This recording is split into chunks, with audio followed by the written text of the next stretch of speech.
All right. ETM Hotep. Welcome in peace. You tuned into the Seshu Mani Netcher YouTube channel. It's your brother Wujau. And today is Saturday. Excuse me, Saturday. I'm jumping. I'm fast forward. I'm jumping into the future. And I look right at the time. It is Friday. Excuse me. It actually is Saturday for some folks maybe. But it's Friday, June 17th. And it's your brother Wujao, and I appreciate anybody who's tuned in. So this is a quick live, as the title suggests of this live stream. This is a mobile app release party. Not so much of a party, but it's a mobile app release party. The Seba University mobile app release party, as you all can see on the screen. It is now available. And so this is a native mobile app that you can download from the Apple the Apple Store for your iPhone, or Google Play Store for your Android operating system. So it's available on both. So make sure you click the link and make sure you download it. The link I pinned inside of the chat. So the link is pinned to the app page where you can go to either one, iOS or Android. All right. And so basically what it is, and hopefully I'm going to try to share my screen and showcase the app right now in a few minutes, give everybody a chance to get a little comfortable. But basically it's a mobile app, native mobile app, where the website is now at your fingertips. So all of the courses, the existing courses and lessons that's on the website, and any future ones will now be at your fingertips within a mobile app that is native to the mobile environment, instead of a website that is mobile responsive. All right. So if any of you tech guys out there, you know exactly what I'm referring to. So it's not a website that's responsive to the mobile environment, but this is actually a native mobile app that is connected to the site at this point. And so everything that goes on the site is the exact same thing that goes on within the mobile app. All right. And so it's no different than how Facebook operates. You have Facebook mobile app, then you have the Facebook online version that you go through your browser. And what you see in your browser is what you see in the mobile app. So the same thing. All right. So this makes it a lot of convenience, and it's free. That's the good news. It's free, absolutely free to download and everything. So there's no excuses. So spread the word. Anyone who's interested and been dealing with Seba University, been dealing with us, been dealing with myself, then this is right along the same lines. All right, this is a continuation of things that we're doing. And so the purpose of Seba University has always been to create an atmosphere, a climate, an environment that is better suited for progressive learning. And we have fun doing it, but we take learning and all of the standards that come with learning, the pedagogical, andragogical standards with learning and the science of teaching, we take it serious. All right. And so I'm sure if any of you all have been around me in any capacity, whether it's on social media or in person, or you know me personally, you know that I'm highly critical of things when it comes to things that impact the mind and forward progress. So I'm critical of what I see online, the so-called conscious community as a whole. I don't pick on any one specific thing, but as a whole, there's a lot of things that I've just been critical about, and offer constructive criticism and just, criticism period on things that we could do better. And so a lot of time has gone by and I see the same things over and over again and whatnot. So Seba University is an expression of the saying that when you know better, you do better, but also be the change that you want to see. All right. So instead of complaining about things or criticize things to the point where it becomes complaining, just affect change. And that's what I'm about. That's the school I come from, and that's my background. That's the cloth that I am sewn from, or whatever whatever that saying is. So that's pretty much it. But yeah, so this is the mobile app. So make sure you download it and register. Register to the website itself is free. The mobile app is free. Pretty much everything on the website is free.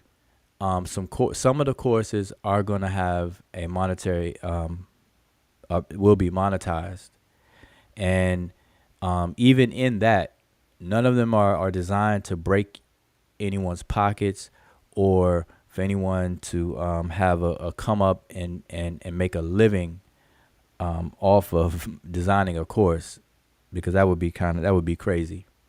Nobody's paying mortgages and things like that off of courses. So any of the courses that will be monetized, or the I think 2 of them right now are monetized. They're monetized for the purposes of expansion and gaining more resources and things like that.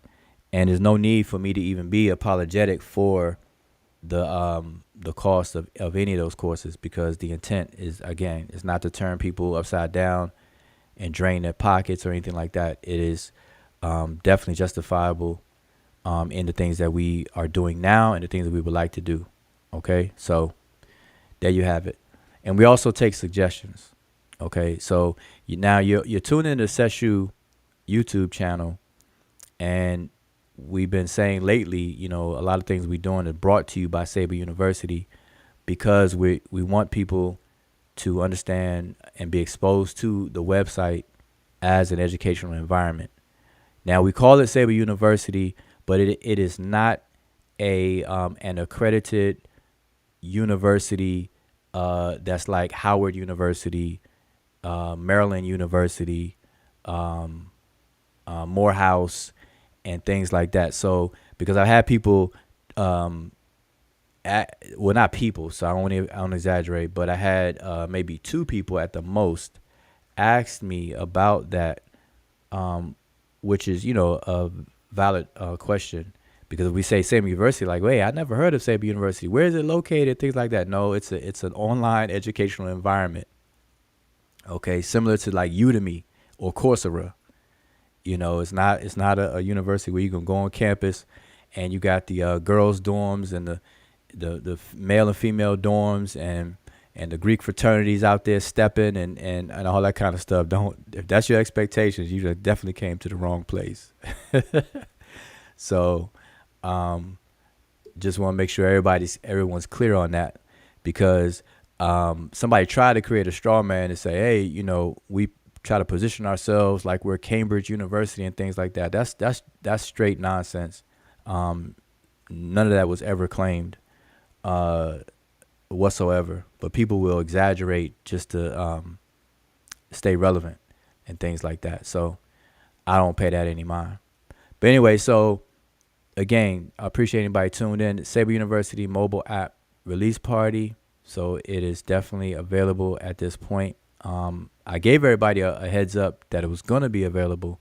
I tried to give people a week notice, but it got approved, on both platforms faster than I actually thought it would. So, which was good news. And so I'm just spreading the news. So make sure y'all spread the news for anybody you think who is interested in anything that we do. Now, I also want to clarify something too. Seba University is an educational environment, period, in general. So I don't want anybody to think that it's strictly about ancient Egypt. Like everything related to Seba University is ancient Egypt. Okay, and so that's why on this image that you see on the left hand side, you see a quick quiz type crash course lesson on the theory of evolution, and that has nothing to do with ancient Egypt. That's dealing with biology and genetics, biological evolution, and also we have things on personal development right now, on logic and reasoning, dealing with the mind and things like that. So the courses that are there seem overwhelmingly Egyptian related because myself and Emicat, we're the only ones that are putting these courses on the site at the moment, and that's what we focus on. But I just want to make it clear to people that it's not strictly an ancient Egyptian thing. Okay, so make sure you all are aware of that, and make sure you spread that word as well. So we're gonna have different courses. Mess around and have some DIY, do it yourself courses on how to I don't know, how to do a kale wrap, how to make a nice tasty kale wrap for health, how to lose weight, how to whatever our community needs and people suggest and people have time to put together, because like I said, myself and Emicat, we're the only ones that have put courses there now, but it's open for people to design a crash course, a lesson, or what have you, and just let us know, let me know, and we'll get it up. And if you want to monetize it, that's perfectly fine. So it's just that type of thing. All right. So make sure you all understand that. And if any of y'all have any problems with the app, definitely let me know, because obviously this is a baby. This is just released, and it may not be void of technical error, not errors, but bugs or things like that. So definitely bring that to my attention. Okay. So, and I'm definitely going to need that from you all if any of y'all find any bugs or suggestions. Okay. So now, what I want to do is, also this live is also a Kim and the Chill Q&A. So I want to get to that second, but right now, let me try to share the app on the screen. I'm going to see if this will work. I'm going to plug this into my phone. So first things first, let me see. I need to put it on airplane mode because I don't want anybody calling while I'm sharing, or all these different notifications. Let's make sure that we get this all set up and get it going. And give me a moment. See if I can share this thing successfully. We're going to try this out, y'all. All right. Let's see if I can get this on here. Okay. It looks like it will work. Drum roll. Let's see. Drum roll. Looks like we are going to be successful, and voila, there we go. So y'all see it on the screen. That is, wait a minute, you ought to let me know if you see it. Matter of fact, nope, don't want to do that. Leave the chat off. I want to make sure you all can see it on the screen. Okay, yeah, you all should be able to see it. All right, as you all can see on my phone, I have 271 missed calls. Don't pay that any mind, all right? Don't pay that any mind. If anybody personally knows me, they know, you all know that I do not answer my phone. Nah, I'm just playing. But still, that's an alarming number of missed calls and stuff like that. I know somebody's gonna comment about that. So let me beat you to the punch. Just don't pay that any mind. 271, just mind your business. Mind your business. All right, but anyway, okay, so I'm gonna go into the app, and as you can see, Seba University app. And I'm on the iPhone, y'all, so it may look a little different on your Android. But I'm going to the app, and you know what? Because I have it in airplane mode, it is telling me I don't have my internet connection. Hold on one second. Let me exit the app. Let me do a hard exit and try to pull it up. It came up, but I want you all to see the login page and everything. But I had to put it in airplane mode, so I'm not even quite sure if this is gonna. Oh yeah, there we go. All right, so y'all saw the flash of the login page, or you're gonna see it. There you go. So it pops up, bam. So anyway, so this is the home of the app, and on the home you got the logo at the top. It starts off with the groups. We only have 2 groups right now: the Seba University Book Club and then the Nile Valley and Delta culture group, which is all things dealing with the Nile Valley and Delta culture, which is ancient Egypt. All right. So we got those two groups going on. We got members, a member section. It just highlights 5 members, but you can click see all and it will show you all the members there. Then the news feed is, and look at that. I think Monica was in the chat. You can see that she registered and what have you. Anyway, so these are all the items on the home page. And then we have courses. If I hit courses, and it says biggest day, no internet connection. And that's because I put this in airplane mode, I believe. And yeah, so that's not going to work in airplane mode. And I only did that because I was trying to block. I don't want to get interrupted by any call and whatnot. So let me go to activity, see if that's going to pull up. All right, yeah. The activity pull up. Now, courses will pull up if I was if I took it out of airplane mode. But here's the activity. This is the main news feed. So the equivalent of this on Facebook will be your news feed, your main timeline or your news feed. And so you can see this goes on and on and on. And it's in chronological order with the most recent at the top. All right. So this is no different than Facebook. All right. So that's the news feed. Then we have groups. Like I said, we only have 2 groups, Seba University Book Club and the Nile Valley and Delta Cultural Studies. Okay, that's all things ancient Egypt. So that's a group for that. And, okay, so I'm going to go inside of a group. So I'm going to go inside of Seba University Book Club. Click that. And there it is again, no internet connection, y'all. So this is not working out for me to share with you all because I disconnected the internet part of it in airplane mode. Yeah, and if I do Nile Valley, it's going to say the same thing. But for you, and if I took it off of airplane mode, it would show you that. But I'm just going to show you all just a few of these things. Let's see if I go back to the home. Let's see, members. Will it show all members? Okay, yeah, it does do that. So we have 81 members, as you can see, 81 people. You got Emiket's at the top. She was the first member, I guess. Oh, recently active. So it's in order of who was active or not. Myself, Christopher, it's probably Christopher Withers. Sunat Safai, Kemet Fahim, Wallace, Due Diligence, Lisa, Buxy from the UK, David. I mean, I'm just skimming. Sean, Kenneth. Got Sister Mika, Sadiq, Andrew, Brother Donnie, Obi, etc., etc. Anyway, so I'm just sharing this with y'all, trying to showcase it. Let me see if I take off airplane mode. What will happen? Real quick, airplane mode. Turn airplane mode off. Go back. Yep. Y'all see this fast. It says back online. All right, so now let me go to Seba Book Club. There we go, coming up. And there we have it.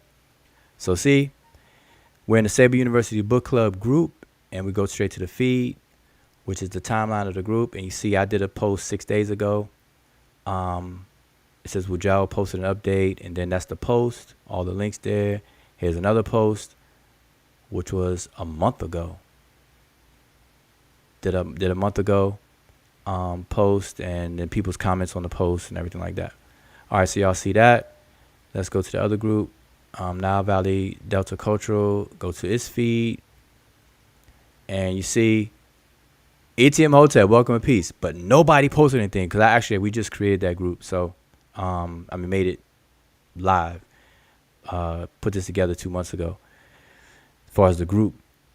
But we're gonna get it active. So we just activated all of these things. All right. So again, like I said, the app is fresh off the press. Just been released. I'm just sharing it with you all on the screen. And so that's pretty much it. So now if I go to courses now, you see the courses. See, we have Seba University Book Club course, transliteration and translations, Egyptian hieroglyph, a quick lesson in transliteration translation. A quick lesson in grammatical gender in Rodney Kemet. Has the Egyptian hieroglyphic writing system been deciphered? A rebuttal to Walter Williams. You see that there. A quick lesson in portmanteau morphs in Rodney Kemet. That's important for people to understand about that so-called feminine T that everybody learn about and want to talk about. Don't know what they're talking about. How to look up Egyptian words in dictionaries. Logical reasoning. See, that's one under personal development. Theory of evolution 101. Now listen, I'm going to say this to y'all. Don't get into an argument with anybody who cannot pass this quick lesson or course. So before you debate or get into an argument about with somebody about evolution, about biological evolution, tell them to come to Seba University, take this free quiz. It's a video they watch that's like 10 minutes long, 7 minutes, I forget how long it is, but it's not that long. And then it's a quiz they take. If they can't pass that quiz, don't waste your time. So I'm doing you all a favor. You understand? I'm doing you all a favor. Don't waste your time and your energy arguing with people who cannot pass this quiz for Evolution 101. And one of the major questions within the quiz is, what's the difference? What is a scientific theory? Because if you don't set people straight on that, from the start, then you're gonna waste your time. So anyway, that's that one. And then this one, the beginner's introduction to a different hieroglyph. This is the longest running course that I have because this is my beginner's class that I started over 10 years ago, and I was teaching in person. Then I moved it online, and then I had it at seshmeternetcher.com, which is a website we still have up specifically for Egyptian resources. And now I moved it to Seba University, the course of it. So it's only natural to move it to the environment for education. Then we have a quick lesson in reading hieratic jar labels. This is put together by Emiket. And so these are some of the courses that are there now, and we'll be expanding these. Now, Seba University Book Club is not technically a course, but it's on the site as a course so people can register so we can communicate and keep up with each other. All right. So that's really the purpose of that. But other than that, you all, like I said, here's the activity. So you see the, so whoever JOD just became a member, Junior just became a registered member. So if you all are in the chat and you just downloaded the app and became a member, you see this real time updated right here. So 8 minutes ago, somebody named Jod or Jode and somebody named Junior.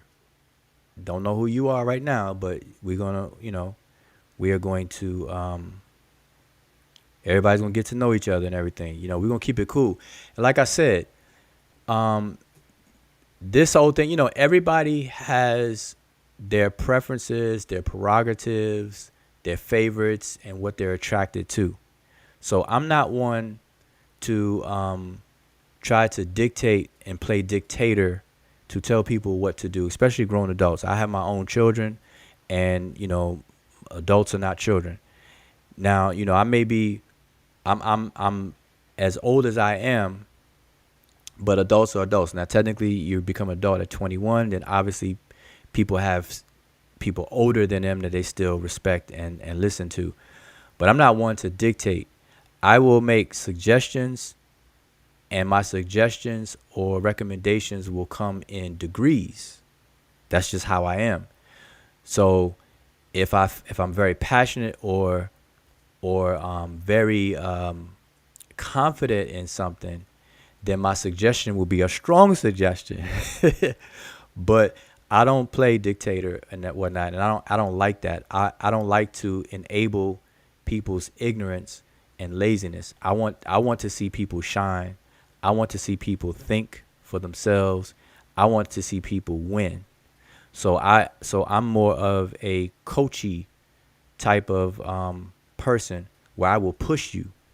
I will definitely push you, but I don't do dictatorship. And the only reason I'm saying all of that right now is because you have different platforms that do different things, and people have their preferences.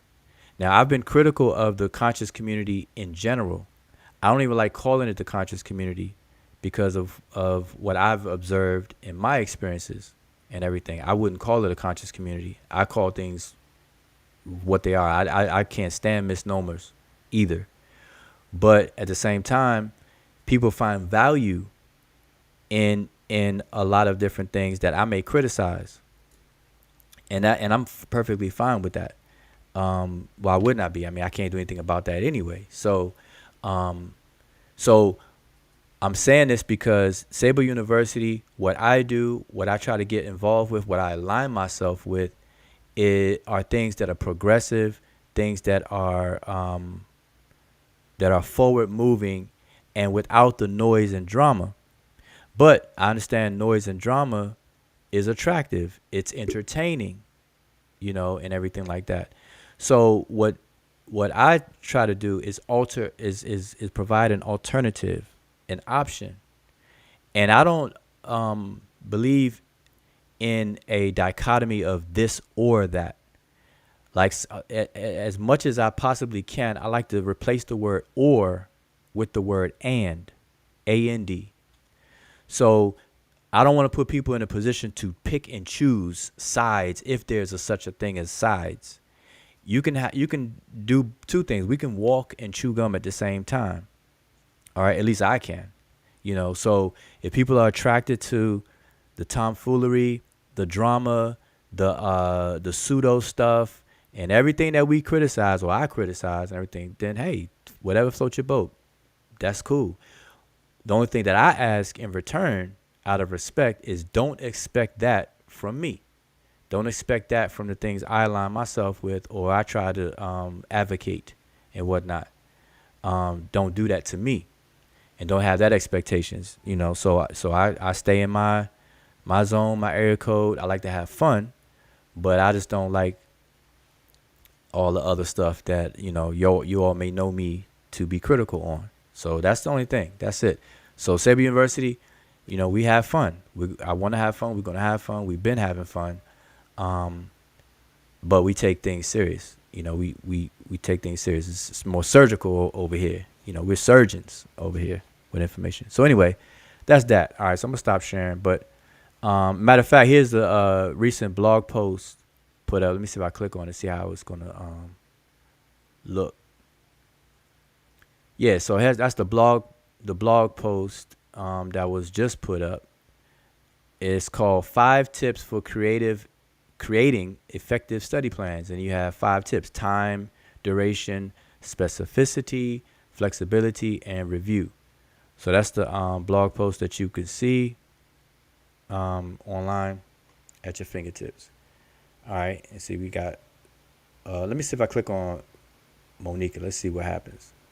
There's her profile. See, she don't have a cover picture, but you got a profile picture. You see that? Let me see if I could blow it up. Nah, I can't blow it up. Nope. What if I hit it? Will it come up? No, it won't come up. But I can add her as a friend and all that other kind of stuff. There you go. I'm putting you on blast, Monica. That's the hardest working woman in the social community right there. Anyway, all right, so that's that. So make sure you all download the app. All right, Seba University app. Check it out. If you don't find anything that interests you right now, definitely keep checking because, and then make suggestions. We open to suggestions and criticisms, critiques, criticism, and everything. And again, on that, mind your business. That 271 missed calls, don't worry about that. Let me stop sharing my screen now. Y'all be like, hey, would y'all never answer his phone? No wonder. But anyway, so that's that. So hopefully you all support by downloading the app. All right, so there you go. It's available iPhone and Android. All right, so that is that. Now we get into some Q&A. Let me put the chat on the screen. We can get into some Q&A or some chit chat or sharing. I've been haven't been following things real close that's been going on. I know people go live pretty much every day, uh, on the various different channels. People go live in the afternoon, in the evening, and I haven't been able to catch any of the live of these live shows. At least not while they're live. And some people ask me questions. And you know what's crazy is people, based on what people ask me about, I can tell that somebody must have mentioned things in live streams, you know, and then I can actually go to YouTube and just pull up YouTube and log in, and then, you know, my YouTube timeline, I can see the titles of people's videos and stuff. I say, okay, that must be where that question coming from right there. Okay, that question is coming from that channel, or something said on that channel right there. You know, I can piece it together if I needed to. And then, but I'm not gonna sit there and watch hours and hours and hours of live streams. I just can't do that. If I catch people live, then yeah, in the evening and stuff, I catch it live, or I may listen. You know, I may click on the archive and listen, check it out, because a lot of things that I'm interested in, but haven't had time to check out. All right, so everybody's doing it live, man. Everybody doing their thing. Keep doing your thing. Hope people could cut down on the craziness and all the drama stuff. But hey, if that's your thing, man, that's your thing. So Q&A, open discussion, open mic. Y'all let me know what's on you all's mind. What's Oh, Travis says Chromebook is not compatible. Yeah, man, you gotta go. Once you go Apple, you can't. You don't go back, man. Once you convert to Apple products, man, shame on you. You should know better. I've been an Apple user. See, I used to build computers, PCs, Window operating, you know, Windows, Microsoft, and all that stuff. I used to build PCs, but I think my first Apple computer was 2007. Yep, that was when I got the Apple Mac Pro it was actually for the studio, recording studio. Got the Mac Pro, had the Pro Tools and everything hooked up to it, all the channels and things. And ever since ever since then, I did not go back. I've been an Apple user ever since 2007. Yep, all things Apple. And what's crazy is Apple. I partitioned my disk when I first got my Apple in 2007. I partitioned my hard drive so I can load Windows operating system, because I wasn't used to Apple yet. So I had to make sure I had the best of both worlds. And when I boot up in Windows on the Apple computer, it actually performed better than the PC. So that's what definitely sold me. I'm like, okay, well, that's a wrap for PCs for me.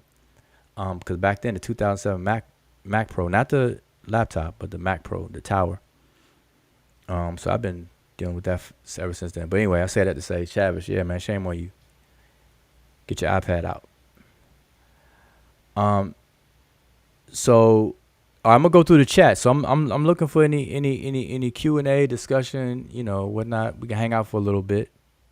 If you all want the link to come in, now I have the link pinned, so you all could download the app. So I'm gonna leave that up for a little bit, but I'll put the link to come on the panel if you want to come on the panel for a bit. All right, it's 7:47. I'm gonna stay on for a little while. Now at 9 p.m., the brother Asar Imhotep, he is going live. He has an interview with the brother Unk, not the brother Bobby West, aka Unk Kek, that everyone knows, but it's another brother Unk. He's from a South African country. I forget exactly which country, but he's also he has some good things going on, and brother Asar Imhotep's going to interview him and discuss some things, projects that he's working on, and some things he got going on. He's also a student of my classes and things like that. So make sure you all tune in. That's at 9 p.m. Tonight. So I'm gonna stay on for a while and check out what you all have to share with me, or questions and things, and then keep it kind of quick. So I'm trying to scroll up, y'all. I'm trying to scroll up. Let's see where we at. So yeah, shout out to everybody. We got Robert Rand in the building, Ramza, Ampianki, brother Aziz, Rawan Fall, Chavis. You know what? And Chavis, every time I say your name, I always forget, is it Chavis or Chavis? And I know you told me this before. Chavis or Chavis? I want to say Chavis because Chavis, uh, that don't come off the tongue smooth like Chavis. Like Chav, what's up, Chav? All right, we got Sister Nunu. Hotep to everybody. Dondada. I'm just going back up. Brother Sean, conscientiously aspiring. Who else we got? Majay El Boabab. Now, where's American Dream? Where's American Dream, y'all? Listen, because American Dream, and I don't know this from direct knowledge, but apparently American Dream, the brother American Dream, if y'all see him in the chats, his name is American Dream. He's been mentioning my name, nothing negative or anything like that, but he's been asking questions and chiming in on conversations about language, but he's been mentioning my name in terms of maybe some of the things that he interprets me as saying. But from what I'm getting is that he is misrepresenting what I say about certain things. And so I just want to clarify with the brother. So if anybody knows that brother, let him know that I definitely don't mind clarifying some things with him or whatever, just to make sure he does things correct. Anytime somebody uses my name, I don't want to be misrepresented. Even if it's not bad intention involved whatsoever. I just, that's just not good. So if you all know American Dream, let the brother know that the brother Wujao says come check him out so that we can straighten some things out about the language, Afro-Asiatic language, phyla, and whatever the case is. Or if somebody could point me to what he's been saying, because I get wind, I get inbox and stuff like that, DM'd, inbox, or whatever, Facebook messaged, and people will tell me or ask me questions that I can tell. So anyway, y'all let me know. All right, let me keep going now. Philitis in the building. I don't see any questions. Maybe I'm missing them.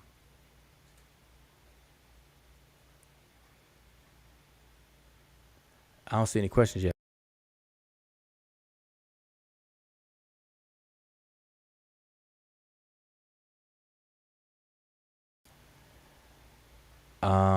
Let's see. He was Bo Jackson, Lily. All right, I'm looking at the chat. I'm going down. Any questions? Anything? Brother Tony, Kujulu, Kunkulu, Chipto, Kemet. Okay, he is definitely asking the question. It looks like he is speaking in collagen. If I had to take a guess, or he's just playing around. Rwan Fall, I need all the smoke on that Wolof and Diop BS2, by the way. Okay. Yep. The brother Aziz is demanding all the smoke. Where there's smoke, there's fire. So he's like standing in the fire, ready to suffocate that fire. Miss Tiffany, you really want to do that? Woo, he's professional. He's a professional troll. American Dream. Oh, there it is. American Dream. He is in the building. All right, American Dream. So, yeah, let's post the link up. So, American Dream, first of all, do you have time to come on the panel? Now, I don't know if you just tuned in, American Dream, but what I said a second ago, about 2 minutes ago, was that I brought your name up because I got DM'd, messaged a couple of times that you were in you had chimed in on conversations related to language and you had made reference to something that I have said, and you may have misrepresented me. I don't know because I don't have direct knowledge of what you said. So I'm here right now, and if you're here right now, then we can have a brief discussion on whatever it is, so that we can make sure that we are straight. So that's that. So let me pin. Yeah, if we could put the link. Let me put the link in the chat, because I don't know if people are available or not. But again, before I remove the other link, make sure y'all download the app. Okay, so this is a mobile app release party. So we celebrate. All right, so we got all a little festive. We got the music going on and everything like that. People dancing. Don't be all stuck up and stuck on the wall. Grab somebody and dance. We having a mobile app release party. I think Miss Tiffany is on the dance floor by herself. So who gonna grab her hand and shake a leg, as people say? Miss Tiffany, you gotta call some people out and put them on the dance floor. Who else? Nunu, um, on the dance floor all by herself and everything. Like, y'all go ahead and have some fun. This is a mobile app release party. We got some tunes in the background. Got the nice subwoofer speakers going on where you feel the bass. You don't just hear the bass, you feel the bass. Y'all remember those parties where you feel the bass? Have you ever been to a concert or a party, right? And you don't even shout or anything, but the music is so loud, and you feel it, or you be next to the speakers so much that when you leave, it's like your voice is hoarse, or you lost your voice, but you didn't do any shouting. You ever feel that way? Maybe just me. But I know Mo was in the chat earlier, and she made a comment that was, she don't know it, but it was correct. 'Cause I used to DJ, so I definitely had my Technique 1200s. I still got them, by the way. Still got my 1200s. Um, I forgot what my first mixer was, but whatever mixer that was, I think my first mixer was a Radio Shack, and I'm probably telling my age. That Radio Shack, just plain old crossfader mixer. That was my first mixer, but I had my 1200. I still have them. There was a collector's item. I'm not getting rid of those either. I got 4 of them, y'all. I gave 2 to a friend of mine, and I kept 2. I had 4 turntables. But anyway, so yeah, so I definitely come from that school. I'm about to post a link, American Dream. There's a link right there. So let me pin it to the top. Replace the pin message. All right. So it's pinned to the top. All right. So anyway, so yeah, we get some chit chatting going on for a little bit. It's 4 minutes to 8. Like I said, Osama Tep is gonna be doing an interview at 9 p.m. So I don't want to overlap that, and I don't have too long. So at the most, I got about 30 minutes in me. So if y'all want to chit chat for 30 minutes, American Dream though, if you had some questions about the language, I just want to make sure that you understand my positions on whatever it is that you may have brought my name up involved with. So that's the agenda. All right, that's the agenda, and I believe you are now coming into the chat, into the panel, and there we go. All right, so we are here. So Hotep, I don't know if you can hear me. And if you're speaking, I can't hear you. And I noticed that depending on. You, P. Okay, there you go. Yep, loud and clear. Loud and clear. Can you hear me? I can hardly hear you. I can hardly hear you. Let me figure out what's happening here. Okay, and also you may have to mute the YouTube side and just use the audio from inside of here, so there's no delay. Because if you're relying on YouTube to hear me, it's gonna be a problem. Big delay. So while you doing that, I'm just gonna keep on. So while you doing that, I'm just gonna keep on Up. Yep, and there's the delay. up. Yep, and there's the.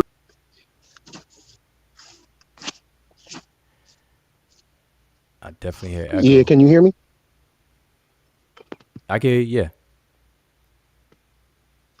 Um, yeah, I can hardly hear you. I'm not sure what's up with my phone. I may have I to come out and come back in. Okay, do that. Do that. Go leave out and come right Yeah, let back me in. do See that. if that'll sort itself out. All right, what's going on in the chat now? I'm seeing. Let's see. Okay, Andrew G. Would you ever host a tour of Kemet sites? Okay, if you're asking me that, let me let American Dream back in. All right, American Dream, you're back in. Can you hear me better?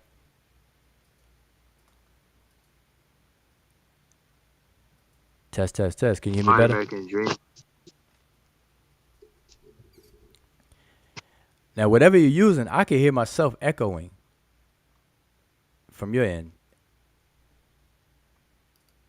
And you've been in here before, so hopefully your audio will work out.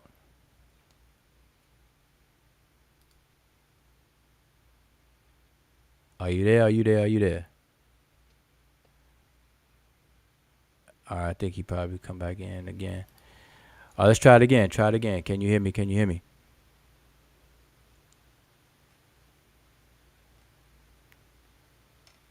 Can you hear me? Can you hear me? Can you hear me? Call you AD for short. So hold on, let me answer that question though. While American Dream get himself together, I think I missed it. Where would it go? Right here. So yeah, if this is for me, would you ever host a tour of Kemet sites? I wouldn't mind doing that. I wouldn't mind doing that. But to tour a site, to tour the sites, I would not in the sense of giving a tour to the sites itself, but if I were to be at any site, I would definitely be more than happy to read glyphs at any site. So whatever site we go to, whatever site I'm found at, if people need to read the glyphs, that's me. So definitely on that end, I would definitely even at museums right here in the States. So I would definitely do that. Go to the museum and read, because I don't see people doing that as much as I would like to see people doing. I mean, there are people that do it, but some people do it absolutely wrong. I've actually seen people show. I've seen this guy tell people that the word Allah is in the glyphs on this column, and he pointed it out. He said, "See, that's Alif Lam Lam Ha, or whatever. See, Allah, Allah." I'm like, what? And it wasn't. It was DF. It was the word DF, which means he gives. That's what the word was, and I couldn't believe that. And the people that was around him was like, "Wow, oh man, that's what's up," you know. So yeah, we gotta be careful about stuff like that. So American Dream, boy, he's having a rough time, y'all. I don't know. You probably gotta get on the computer. Can you hear me? Now I know y'all see him popping in and out. I'm trying to work it out, y'all. I'm trying to work it out. Listen, can somebody else from the chat hit the link? I want to make sure it's not just him. This is how you troubleshoot. American Dream, you there? Are you there? Are you there? I need another volunteer from the chat to hit the panel link to come in. I want to make sure it's not just him. But yeah, he's having some serious problems. He's trying to pop in, pop out, pop in, pop out. And like I said, I got 30 minutes. I got till 8:30, y'all. 8:30. Yeah, he's popping in and out. So if anybody can do me that favor and pop in, we have Son at Emiket. Can you hear me and can you speak? Hotepu. Yes, I can hear you. So I know it's not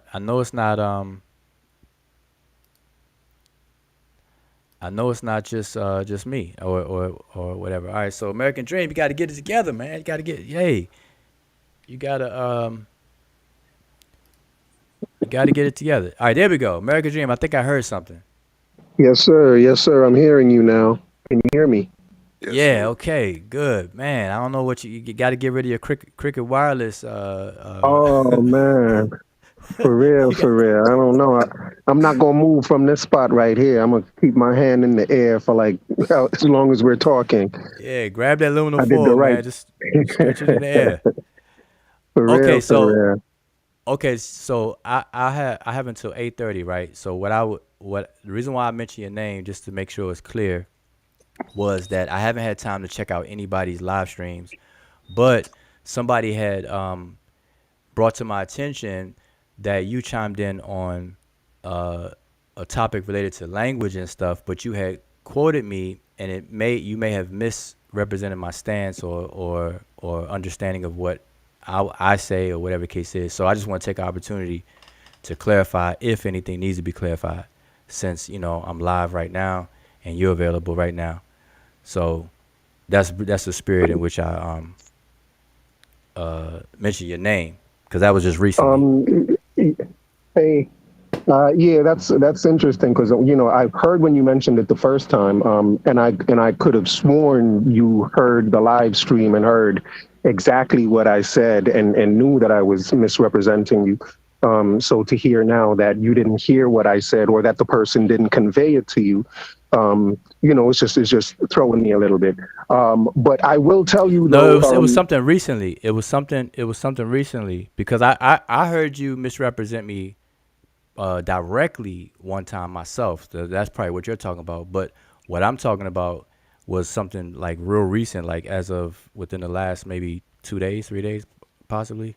The Afro-Asiatic conversation on other right. channels. Yeah. Yeah. Well, I'll tell you what my main point of, I guess, confusion or just somewhere that I would like clarity on, because I thought Okay. that I had it with you when I had spoken with you the first time on your channel. Um but I remember we were talking about I think there was Asar had made a comment about when he went to Egypt, that the response that the Egyptians there were given to him and people that were with him was that I think he said something like, if y'all are the Egyptians, who are we? Right. So he seems to have been saying that they were giving him this thing that y'all are not the real Egyptians, we are. And so it seemed to be that, and I thought that he was saying it based on just skin color, like, and I thought it was the same Black Egypt. And on the tone that Asar was speaking, I kind of took it that that's what he was talking about, that this person was saying that the Egyptians were not you African Americans, and, meaning in terms of just the way they look. Um, and from the Okay. conversation so I felt that so I had the feeling that that's the position that Asar was taking, was that, the ancient Egyptians were in fact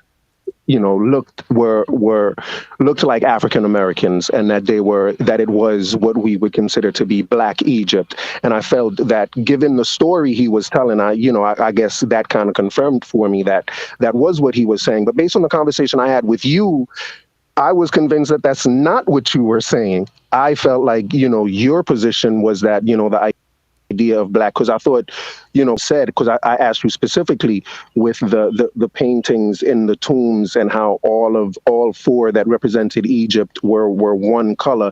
And I asked you, I said, could each one be a different color? And you said yes. So the idea that you gave to me was that there was no such thing as Black Egypt, just in terms of the skin color of the people, what they like, right? So And I thought that's what you were let's telling me. pause. Okay, so let's Now, pause there for a second, if you don't mind. Let's pause there for a second. So, because I'm gonna make it clear for you and everybody, my stance on the racial identity of ancient Egyptians. My stance is that is a wasted time conversation. That's a conversation that wastes time, because the racial classifications that we are aware of today and use today did not exist in antiquity. It is a modern social construct. It is a construct that emerged from our modern society. And so the grouping of categories that we call race, and we identify with these color terms and whatnot, those groupings themselves, the rules, the inclusion rules and exclusion rules, did not exist in antiquity. So I don't refer to the And I ancient Egyptians understand that. as being black or white or any of that stuff. I don't I do that. absolutely understand that, and I agree with you. I feel the exact same way. They did not identify as black, but the fact that they didn't identify as black doesn't mean they didn't have a particular skin color, right? Outside of the fact of what they identified as, and there was no such thing as race, they still had a skin color and they still looked a particular way. And that is, even though you may think that conversation is a waste of time, if Oh yeah. if we're really being true, that's the conversation that most people want to have, and that's what most people want to know. Are they us? Do they look like us? And that's why people are talking about it. And so, and so So hold that's up. pretty much But like, here's the thing. I've been doing this long enough to know that that's definitely a conversation that people love to have, because I see it around me all the time. But that's a different statement than should it be had. So yes, I'm aware that the conversation does take place. It's been taking place since the 1970s, going strong since the 1970s, since the UNESCO conference, to be more specific. So I'm well aware of that.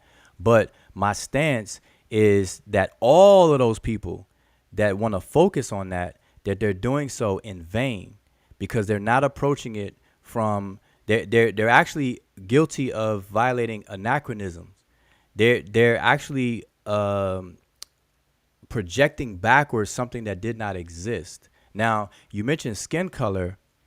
Every human being has a skin color, obviously, but the classification based on skin color and things like that, the whole modern social construct of these classes that we have today that we call race, did not exist.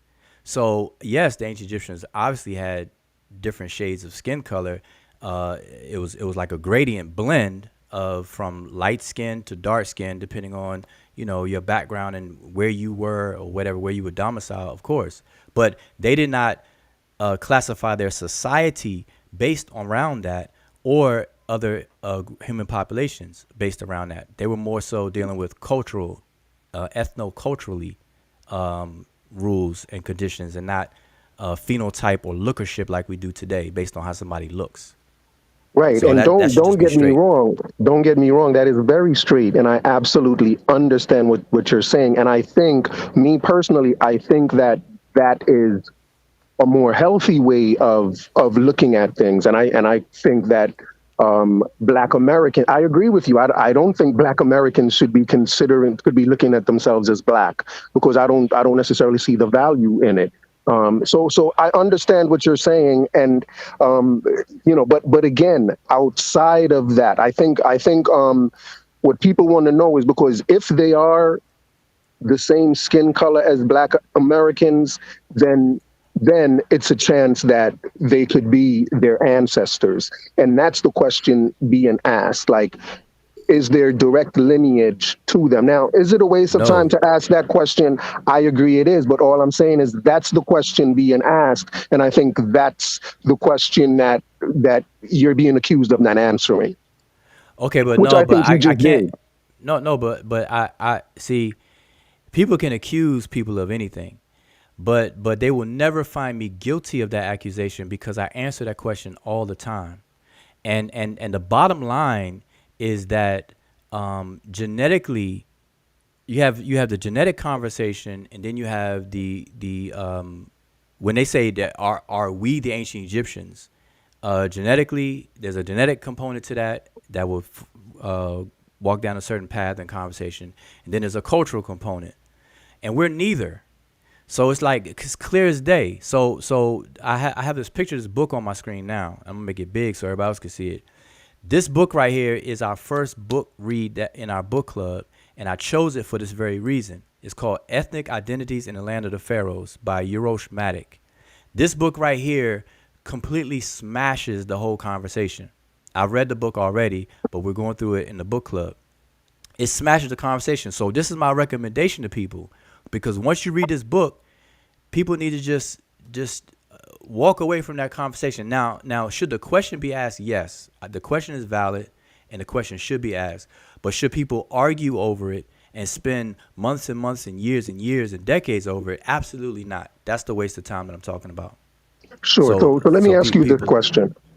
all right. If, because if what you're saying is true, and I agree with you, I don't understand why you would get pushback from the Egyptians that are there today saying that you're trying to steal their culture, right? No, because there people are.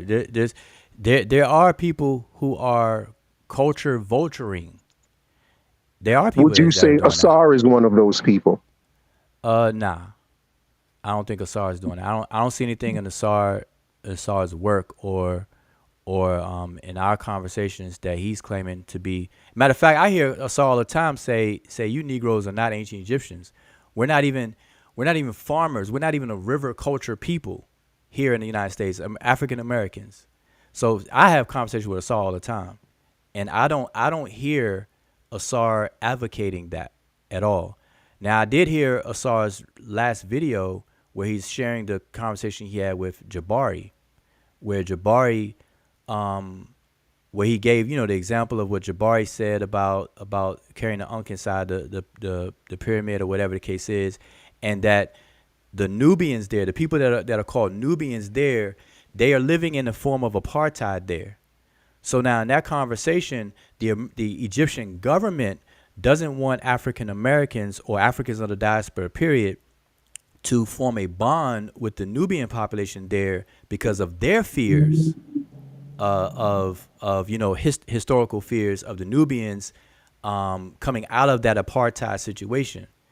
That's what he shared last that I heard Asar was talking about. But in terms of everything I know about Asar, he doesn't advocate that African Americans are ancient Egyptians or anything like that. Right, I've heard him so actually say I've heard him say the opposite. Well, just to be clear on what you just said, you're saying that the Egyptians, their concern now is more that African Americans, that Nubians will kind of relate to African Americans and their struggle for freedom, that it's more that type of fear that Egyptians have with, instead of them trying in and take over and reclaim their history.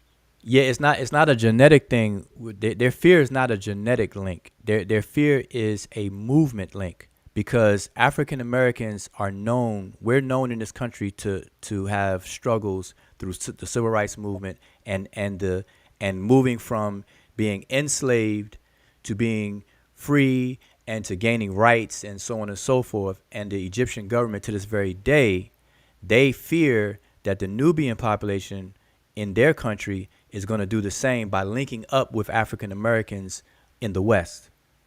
And so they don't want to see a revolution formed by the Nubian population in their country. So they go out their way to kind of block any of the crystallization of relationships between African Americans and the Nubians there in the country. It's not a fear of genetic or anything like that. It's just the movement, the spirit behind that. They don't want no uprising and things like that, because the Nubians are pissed off.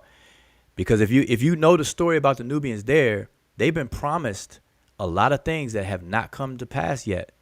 And so and they've been displaced. The building of the Aswan Dam is like the catalyst that broke the camel's back, the straw that broke the camel's back with them. And they're having big issues over there that we're not really aware of too much until you talk to those folks or you got to dig in and look it up. So that's what is going on, and that's what Asar was expressing, to my knowledge. Right. It wasn't like, oh, the African Americans in America, y'all the real Egyptians, y'all gonna come over here and take over. Nah. Hey, American Dream, are you aware of the history of the so-called Nubians who were in Egypt? If you're aware of it, can you share with us some of the things that you know about their history, or anything that you know? About the Nubians? Yes. Wow. Well, I don't know very much. I've never really studied it very in depth. What I do know is that it's a lengthy history, And the history goes back as far as the history of Egypt. I know that I've learned a lot from just watching Wujau's videos as well, in terms of how the border would push north and then push south. And so there were times when places that were considered Nubia were under Egyptian control, and that there were times when Nubians became Egyptianized or took on, an Egyptian identity, if you will. So I do. That's pretty much about the extent of what I know and understand and can think of at this point. If that answers your question.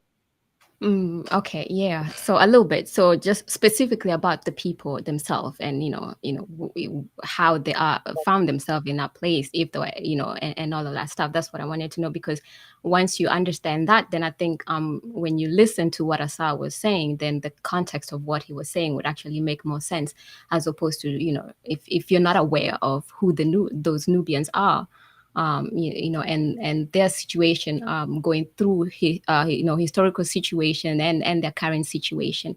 Because once you know that, then I think you would have, when knowing what Asa was pointing to, would have been actually much better for you, because otherwise I think you might not be able to fully understand what Asa was saying. It might actually end up sounding like something else that is not.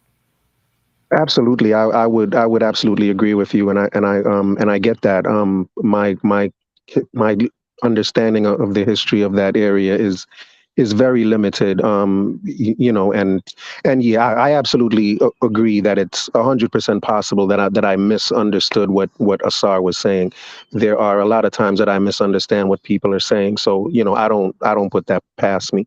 So yeah, it's absolutely possible. So I let me just give you a quick flash summary. The Nubians that are there are treated very similar to how African Americans were treated here in the United States. Like our plight here mirrors theirs, except they're way behind. Like we're way more ahead of them in terms of struggle and rights and protections and things that we've had to fight and march for and things like that.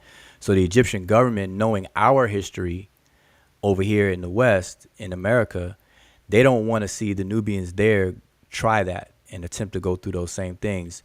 And they're fearful of it because they know in the back of their minds that they have every right to do that, because the Nubians have ancestral lands in southern Egypt, within the borders of Egypt, but in the southern part of Egypt. And a lot of that area was used politically. Political decisions were made outside of their say so to flood the area, displace them, and destroy their ancestral lands and artifacts and things like that that's in the South. And so, but all the while they were promised different things. So for generations, and this went on, this was going on since what Egypt got its independence and things. Going back to the dam being thought of, and a whole bunch of different things. So they're going through an apartheid type situation, just like how South Africa was. And so that's the thing that they don't want to see happen, where African Americans influence the Nubians to for them to take a blueprint for the things that we've done, and for them to do it, because they've had an uprising in Egypt fairly recently. Not the Nubians, but remember they marched and destroyed a lot of things. I think right there in the near the Cairo Museum at one point. They had an Right. So help uprising me over there. help me understand why you think Asar said that the Egyptians said to him, "If you are the Egyptians, if you are the ancient Egyptians, who are we?" Like, why would you think he would have said something like that, Well, given the Asar, context of what you're saying? Asar, that's not Asar's word. Asar was quoting somebody else in Jabari's situation. Like that, what you're talking about, Asar was relaying when he relayed the story about Jabari carrying the copper or metal ankh into the pyramid. the guard, the security guard, was talking to the tour guide in Arabic language or whatever, and that's what he said in Arabic. The tour guide translated it or whatever, said something like that to the effect of to the entourage of people. So that's not Asar's words. So why Asar said somebody else's words, and then you got to ask him. So I'm not going to speak for him on that. But I just want to make it clear because I heard Asar say those things, but that's not Asar's words. That was the translation from a tour guide giving of the guard when they were speaking in Arabic about blocking somebody from going inside the pyramids and things like that or whatever. Right. Sure. So I understand that it wasn't Asar's words. That he was saying what the Egyptian or what the Egyptians were saying to each other. yeah. About Jabari and the people that were with them. So it's just that I when I heard him say that, it just brought. But I don't want to keep repeating myself. But that's just what Oh I'm no, what that's I'm cool. not understanding, why, just what he meant by that. Because it didn't seem that it just fit the idea that they're just not wanting for Nubians to connect with African Americans. But let me ask you this question. Let me ask you this question. Is it the same? Why is it that the Nubians find themselves in that oppressed state? With African Americans here, it's the history of slavery and things like that. Why is it that the Nubians find themselves in that oppressed state in Egypt? Is it for the same? Is it like, can you look at a Nubian and say that's a Nubian and that's an Egyptian? Is there that same physical difference between them? Uh-oh, I think I lost him. Did I lose you?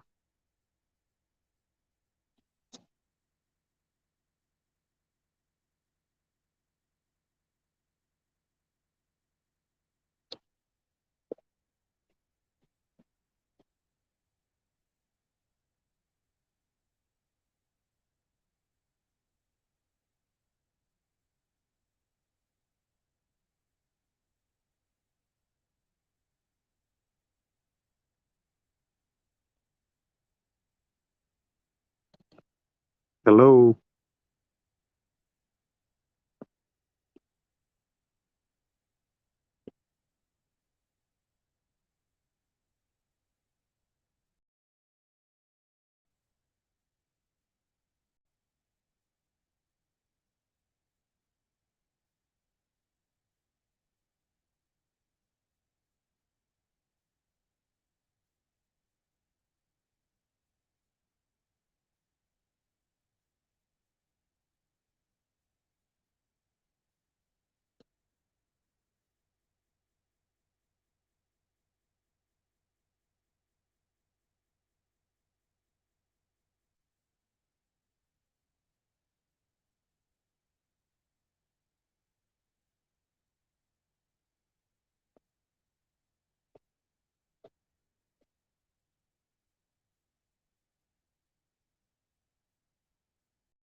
Boy, can y'all hear me?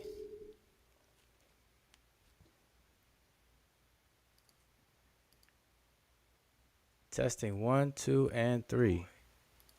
4, 5, 6, 7, 8, 9, and 10.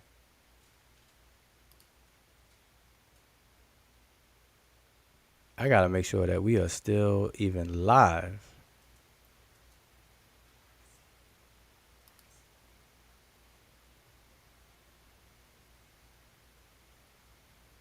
Oh, he said we're good now.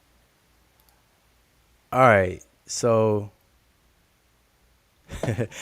so the internet. So listen, y'all know the heat. It's like 104 degrees in Georgia. I don't know what happened. The internet definitely had a big hiccup, but our whole internet went down. I had to switch over to a hotspot right now.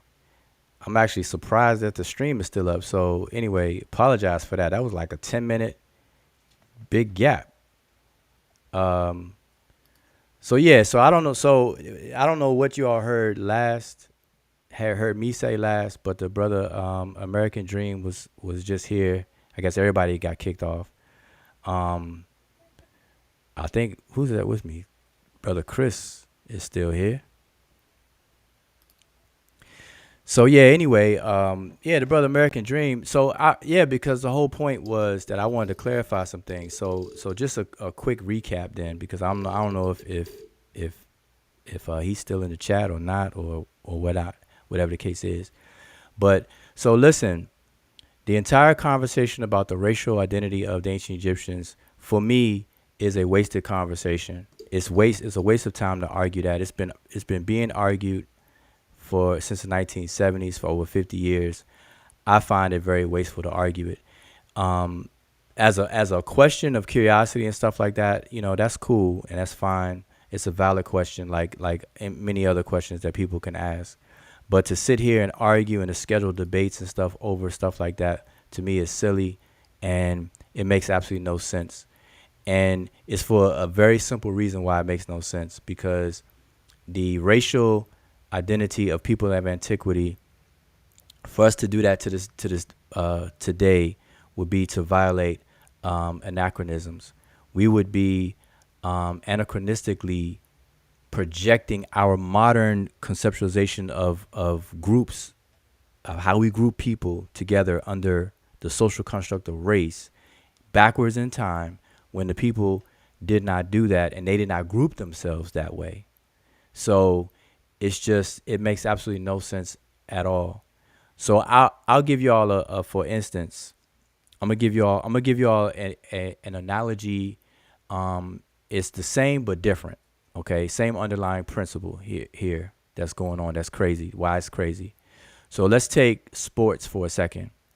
For those of you who are listening to chat, familiar with basketball, NBA basketball, right?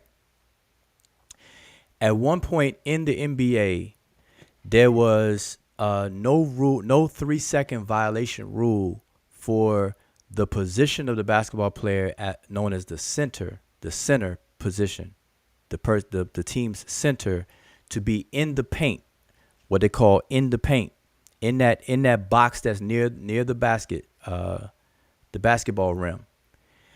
At one point in NBA's history, there was no 3-second violation rule. Okay, so if we were to go backwards in time, when there was no 3-second violation rule for the NBA player, the center, we can take a person like Wilt Chamberlain, for example. Wilt Chamberlain played the game of basketball when there was no 3-second violation rule. So he could stand in the paint all day, every day, and just get past the ball because of how tall he is and make shots after shots after shots after shots. So if we were to ignore that difference and just tally up Wilt Chamberlain's average score per game or total points per game or whatever the case is, and compare it to a player today, that would be an error on our part to make that comparison. We would be making that comparison in a wrong way. It wouldn't inform us of the things that we think it would it would or should inform us on. All right. So that wouldn't make any sense. So it doesn't apply. So the rules today in the NBA don't apply to the same NBA game, basketball game scenarios back in the day. And so you can't do one-for-one comparisons that way. So you can't take a Wilt Chamberlain or whoever else and compare them with centers today in terms of the scoring, the field goal percentage and scoring and stuff like that. And people try to do that, ignoring that. Now, if you take that into consideration and then you do some calculations and adjustments, then yeah, but you can't do that. So anyway, for those who know about basketball, you know what I'm saying. So again, the whole racial identity of the ancient Egyptians is a dead end conversation. It's like one of those bucket list things. If people ask about it, you just address it and move, keep it moving. It's not worth debating over or whatsoever, because the ancient Egyptians were not black. The ancient Egyptians were not white. The ancient Egyptians were not Asian, or all the racial labelings of these classes that we have today. They didn't exist. They didn't group themselves that way. They didn't perceive themselves that way, the same way that emerged in our modern society. Okay, so I want everybody to understand that the social construct of race that we are under today emerged from our society. That's why it's called social construct. It was constructed by society. It emerged out of society today, and it's modern. It's from the 16th and 17th century AD. Okay, it's class. It's classes. These are classifications, and I'm gonna do a whole show on that, just in general, about the whole classification system that we call race. So anyway, that's that. And then so that was it. That was it. So I think American Dream is back. I don't know if you can hear me. No, I can hear you, but I know you're past your time. So No. I But go ahead, understand because no, but I want to get to the thing, because it was that issue, and then there was another issue about Afroasiatic or some linguistic stuff with language that was more recent, I think, or whatever. So it was something that you may have misunderstood or misunderstand my stance on all of that good stuff. Yeah, well, I got to tell you, Wujao, at this point, it's either that or this soccer game with me and my boys, and I'm gonna choose for the soccer game. So if you don't mind, I'm gonna come back and we'll talk about that at another time. Oh, no problem. Yes, Yep, no sir. problem. Just catch me live. All Yeah, right. All right. I appreciate absolutely. you The next coming time on. you're live, I'll come on because I think that other conversation is a little bit more in depth, and my boys are just not gonna allow me to really Now I understand do what I want to do. daddy duties. I don't get in the way of that, so I understand. No problem. Yes, sir. I All right appreciate then. it. All Yeah, right, man. Hotep. Bless up. All right.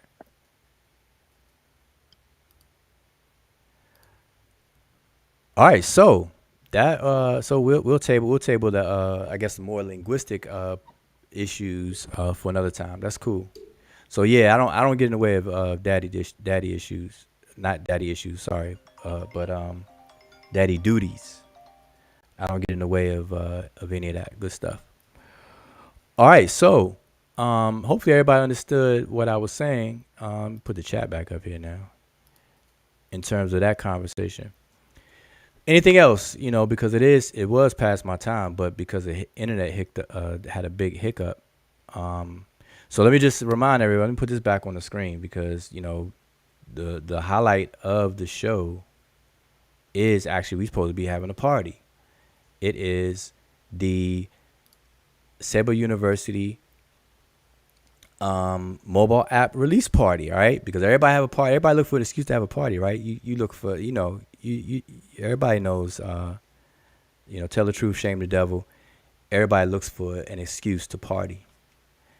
That's why Facebook is so successful, because Facebook is really, did y'all know that Facebook is really a birthday app that's disguised as a social media app? Because Facebook definitely keep up with people's birthdays, boy. Say so-and-so has a birthday today. So-and-so has a birthday coming up in 5 days. So-and-so had a birthday 3 days ago. I mean, Facebook is constantly reminding you of people's birthdays and things like that. So we look for excuses to party. But anyway, so you all download the app. Again, Seba University is an educational environment, an online learning environment, where we take pedagogy, andragogy, and all the sciences therein of teaching serious. And we can have fun doing it, but we take it serious enough to where we know what to eliminate and what to keep out and things like that. None of the drama and all the other kind of things that you see. We're not trying to start a platform that's misnomered an educational platform, but really is all about the drama and adversarial combative stuff and things like that.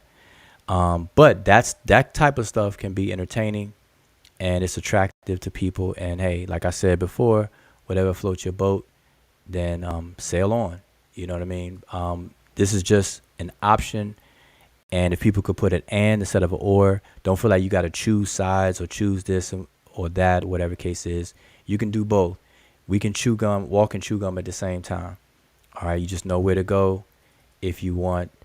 You know where to go for whatever particular thing you want. We have Akoma Jed in the building. Hold up. Bless the Lord. Greetings, man. How you good? Greetings, Hotep. How you doing? I good. I download the app, log in, All right. Hey, excellent. Appreciate it. Appreciate that. Yeah. Make sure you fill out your profile with the avatar and all that stuff. Yeah, Like I have to get to them thing. But what I would say I find is a real good initiative for whoever, this app here. And I think the platform could be something very like grander than what I don't know what you think about it, but it looks like it could be something very important, So well, that's why we're doing it. So you preach it to the choir right now. That's it's a baby stage. Now we've had the website ever since 2015, but it wasn't active, and we didn't push it or advocate or anything like that. Now we are. So we stepped it up. We got the website and the mobile app together, and then we just gotta get some more content, let it grow, and lay a foundation. That's what we're doing. So I it has the potential. So that whether it grows and stuff, it's up to everybody else. I'm just gonna make it clear the ambition of it or the mission of what it's supposed to represent, and try to keep it that way. When we want to have fun, but we want to take education serious.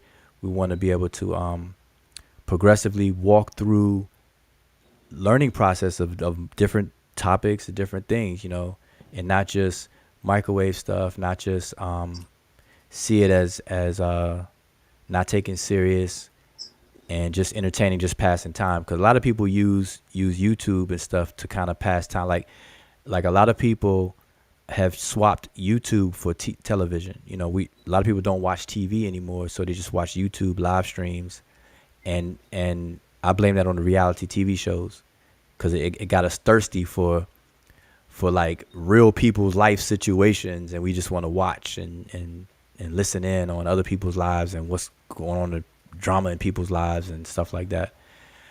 Well, we're like, yeah. The way I hear you saying, but I still think maybe this form of information better, more dynamic than like a static TV you're watching and some crew put together that production, and you didn't have no kind of interactivity with it or whatever it is.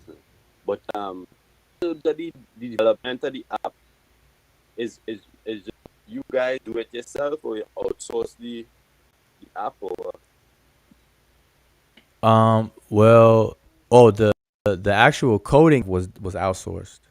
So the actual coding of the app is outsourced, but the content and the everything else behind it is from us. So yeah, the actual coding, I think it's in native. What is React? as far as the coding language. Now, I have a computer programming has been my whole life and whatnot. But even with that, I didn't take that on and tackle that. I'd rather go to people who already in motion, got it going on. So yeah, we had it done. Yeah. Okay. And one little usability thing I see in here when I watching when I going into a course, I would Mm. the media player controls like they're not coming up, so that's something that they could check out too. You know? Okay, yeah, all right, I appreciate that. Like to pause and the rewind and all that. Yeah. So like if I put up your lesson, just playing it, like seeing no media controls to like stop it or like volume, you know what I mean? Yeah. No volume, but Okay, I like got you. stop Yeah. and pause and thing. Okay, Yeah. that's cool. I definitely had to make sure that I add that. I think that even on the site, I disabled that for a reason in the past, but I gotta put that back because I wanted to force everybody to watch the whole video. I think so. I thought you say no So like dictator vibes.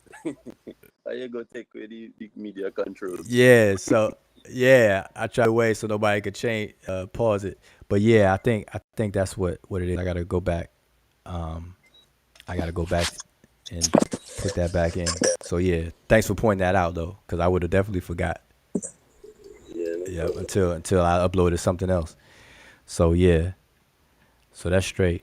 But yeah, but like you said, I mean, I see a potential for anything like this because we're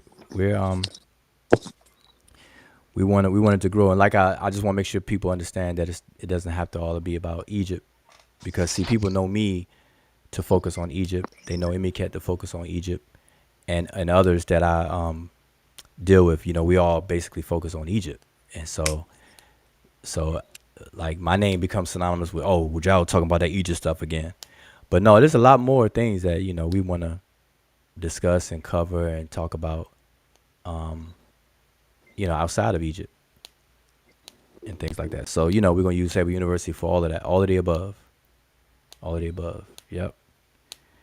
So yeah, that's that. But where you from? From Caribbean, Trinidad. Okay, that's right. Yeah. Cause I was going to say Jamaica, but I know I got some Trinidadian friends, boy. They get offended, boy. Nah, I'm not Jamaican, man. No, well, Everybody. I can't get no offense because my father from Jamaica and my mother from Trinidad, so it's no problem. Oh, okay. All right. No, I got friends who be arguing each other down, boy, trying to find out which one is better, Jamaica or Trinidad and Tobago. That kind Trinidad. of that one crab in a barrel kind of mentality. Yeah. Well, it's not as bad as Haiti and Dominican DR. So it's not as That's bad as roughly. that. Now That's that's some more serious that kind problems. of rate, that kind of seeing and a socio-economic disparity between two of them. That is why I'm in problem. Yeah. That's a different thing right there. So yeah, but that's cool. But yeah, I'm just trying to hang. So I don't know if anybody else in the chat. If I missed anything in the chat. Now, people said that the brother was a troll, is a known like troll or whatever the case is. See, I don't know, and and you know, I know. Let's see. Hold up. I'm trying to find some comments. Well, never have I heard him bow out of an opportunity. Oh, Miss Tiffany. No, hey, listen. I can tell. See, listen. People from the listen. One thing I do know is that people in the Caribbean and people in the UK, especially, they don't play when it comes to soccer or football. What call football. They don't play when it comes to that. Trust me, I know about the we call it soccer, but they don't even like that. They say football. I'm like, nah, it's not NFL football, but yeah, people don't play with that. So nah, I don't get in the way with that. All right, so I'm gonna go through these. So did you have any other questions? Cause I'm gonna walk through the chat. No, Did you have man. I any? just, no, man. Okay, all right. I appreciate you coming on, man.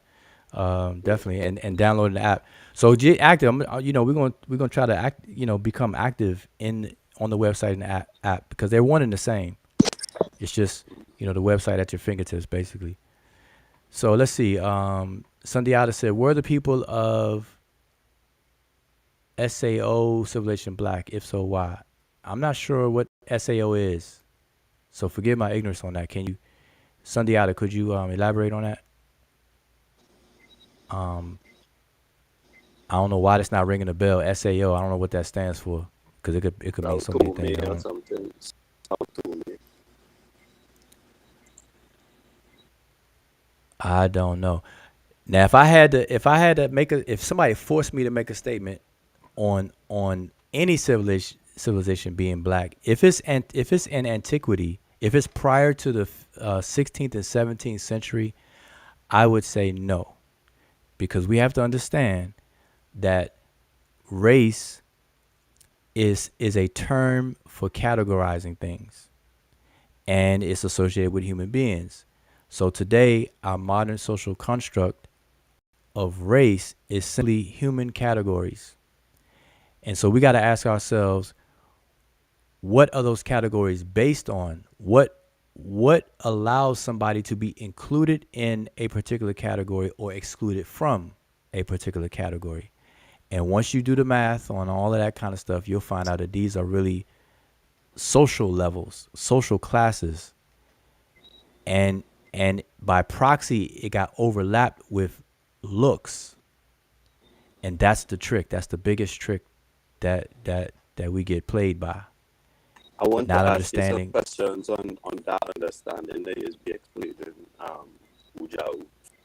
When, Yeah. like, I understand you're trying to say we're using anachronistic paradigms then to try to apply them to people in the past, and you can.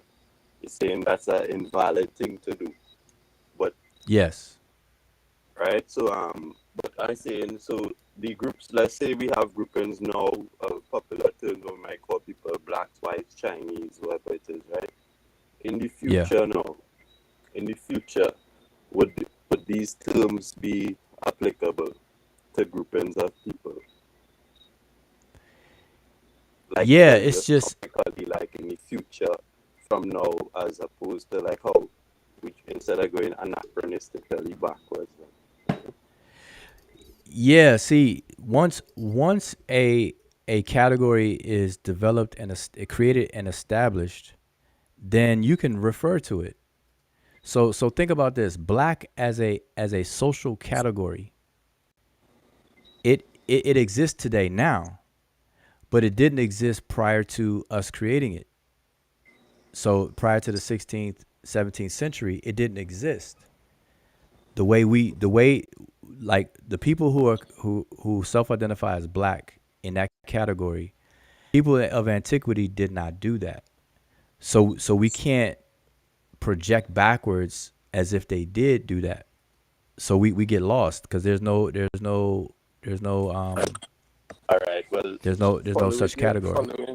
following the logic, now, it come like if like you're saying you have people on the European continent, or the like who, and you're saying European civilization, it had different groups of people or whatever it is, right?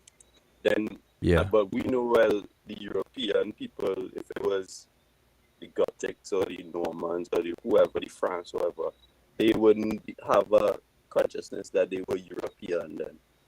But it's still a valid description of them in our times to say, okay, these people were European. You understand what I'm saying? I understand correct exactly what you're saying. But now just notice that when you just said what you said, that's a geographical reference. So the French, the Italians, the Germans, the British or the Anglo-Saxons, and whatever we want to say them ethnoculturally, all of those people are geographically European. So when we say they're Europeans, we have now changed from ethnoculturally to a geographical conversation. We're just Right. saying we're just saying where they are now, not Right. who they are. Well, if you use the term, well, I hear what you're saying, but let's say European or African, to me, it would connote a geographic space and Yeah. ethnic and a ethnic identity. No, well, no, Cultural identity. only by proxy, because Africa is a geographical landmass, and there's certain ethnic groups that are domiciled on that geographical landmass. Then by proxy, you can identify the ethnic groups with their location of being on the continent of Africa. That's it. And so as long as we respect these things, then we don't there's no room for arguing, there's no room for anything. So the race is something even something totally different than those two things.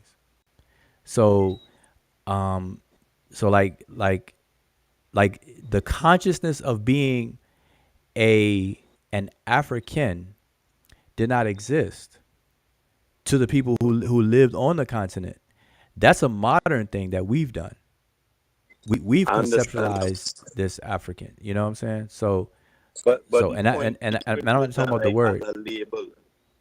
I know, but the point is that as a label that we use now, it to describe groups of people that living on the continent in the past, you would still say, well, African. No, not in the cultural sense. Then in the cultural sense, like Yeah, like I this. said, as long as we keep all of these things in mind. Like for example, all right, I'm gonna give you an example. The Earth, the planet Earth, existed prior to the word Earth existing. Prior to our English word Earth, the planet itself existed prior to that. So Of course. I can always refer to the Earth as the Earth because the concept behind the form of that word, internet is having issues again. Hold up. Can you hear me? I can hear you. Okay, I gotta make sure you hear me. Okay. So yeah, so the continent of Africa has always, been there. I mean, it's been there before human beings, before humans in our modern our modern state existed. So the human populations that lived and died and grew on the continent of Africa today can always be called Africans, because African is a geographical. It tells you where. It doesn't tell you who. It just tells you where. Now, by proxy, it can tell you who, only because we can identify certain cultural ethnic groups that have lived and died on on the continent, and Historically. that's yeah, historically. So like ancient Egypt, Yeah. all of the ancient Egyptians were simultaneously African because they were domiciled on the continent, and they were Egyptian, or they called themselves the Remech. So they were simultaneously, even though they never called themselves African, but they're not nonetheless African because we call the continent Africa, and that's where geographically they were located. But that's different than, see, that's not um, anachronistic to do that. It's to take the concepts that didn't exist and do it that way, because they knew, like, they were always like, Egypt it has always been on the continent of Africa. There's never been a time where it hasn't it hasn't been on Africa. Like, Egypt was not in the North Pole, then all of a sudden it moved down, and then plugged into the continent of Africa. It was always there. So we can safely say that anybody who lives on that continent, we can call them an African geographically. But African, that's not a cultural term. That's not an ethnic term either. That's a geographic term. That's in geography. I You think know, it has been it is used, as a cultural thing. You will say cultural unity in Black Africa or wherever it is. You know what I mean? But like, and that's the problem.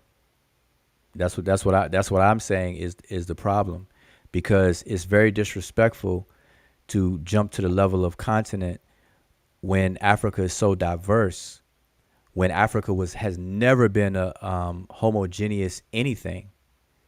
Just because the continent is a big continent doesn't mean that every animal or every human on the continent was ever one anything.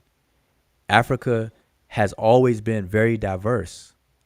And so for us to just bypass all that stuff and just go to the level of saying African, to me, is a disservice and very disrespectful to the history and the culture of all the people that have ever lived on the continent of Africa. So I think that's the problem.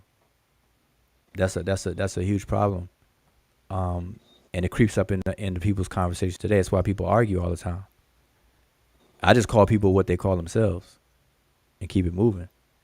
The Yoruba are the Yoruba, Igbo are the Igbo, even though they both live in Nigeria. Nigeria as a country didn't exist until colonialism in terms of its formation now. But regardless, prior to colonialism, Africa was never one. The people on the continent were never one people. So why are we trying to force this? It's like fantasy. It never I don't existed. think it's a fantasy. I think that like as time progresses, human civilization progress, it become like we getting into greater groups now, like larger groups of identification, because like I sure the billion people who they have down in China, they is classify themselves as sub ethnicities, and they have the little family clans and whatnot, But for all extents and purposes, you would call them Chinese or whatever it is. Same thing with the Europeans. You have a generally socially accepted understanding of what a European denotes, like that kind of way. Well, see, if we call it like it actually is, there are multiple layers to this. So you have a continental layer. There is planetary, is planet. Like all of us live on the planet. Then you have continental layer, because we divide the planet up based on land masses. Then below that layer, you have a national layer, what we call internationally a state or a country, or a state or a country, or nation. So we got state, country, nation, which are pretty much synonymous. Then below that level, we have ethnicity, cultural dash ethno-cultural layer. I think shift the thing, because one you're speaking about like a spatial reality of like you understand what I mean? So it come like the smaller than the nation, you would have to go to local or your little community or your village. Yeah. Graphically. Well, that's what I'm saying. So I'm going from the top down. So the highest level will be planet. We're all on the earth, so we will all consider quote unquote earthlings. And so we're one in terms of that goes. Then we go to the level of continents, because we divide the earth up into its livable space. Nobody's living in the oceans. So we deal with it based on land mass. And so that gets into geography. Then we deal nationally, where countries are formed, nations, countries, nations, and states are formed. And then below that level, you have ethnic groups of people. And then below the ethnic group, you have clans or families, like you said. And so those are the hierarchical levels that we group human beings in. And so by us jumping from one layer or level to another without respecting the layers and levels is problematic. So yes, people say European, or we say African, or we say Asian and stuff like that.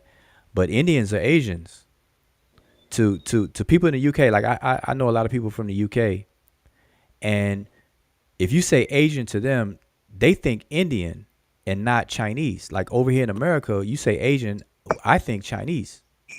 But to a UK person in from the UK, they think in their mind Indian because they call Chinese something different, I believe, Nah, or they whatever. don't They're call them used to. nothing different. They don't call them nothing different, but the majority, that's England used to have a history colonializing India and things, so plenty Indians reached to England and things. So that's how they more consider them like the mainstream Asians, but Asians Okay. So yeah, but it's totally different here in the United States. Like I don't.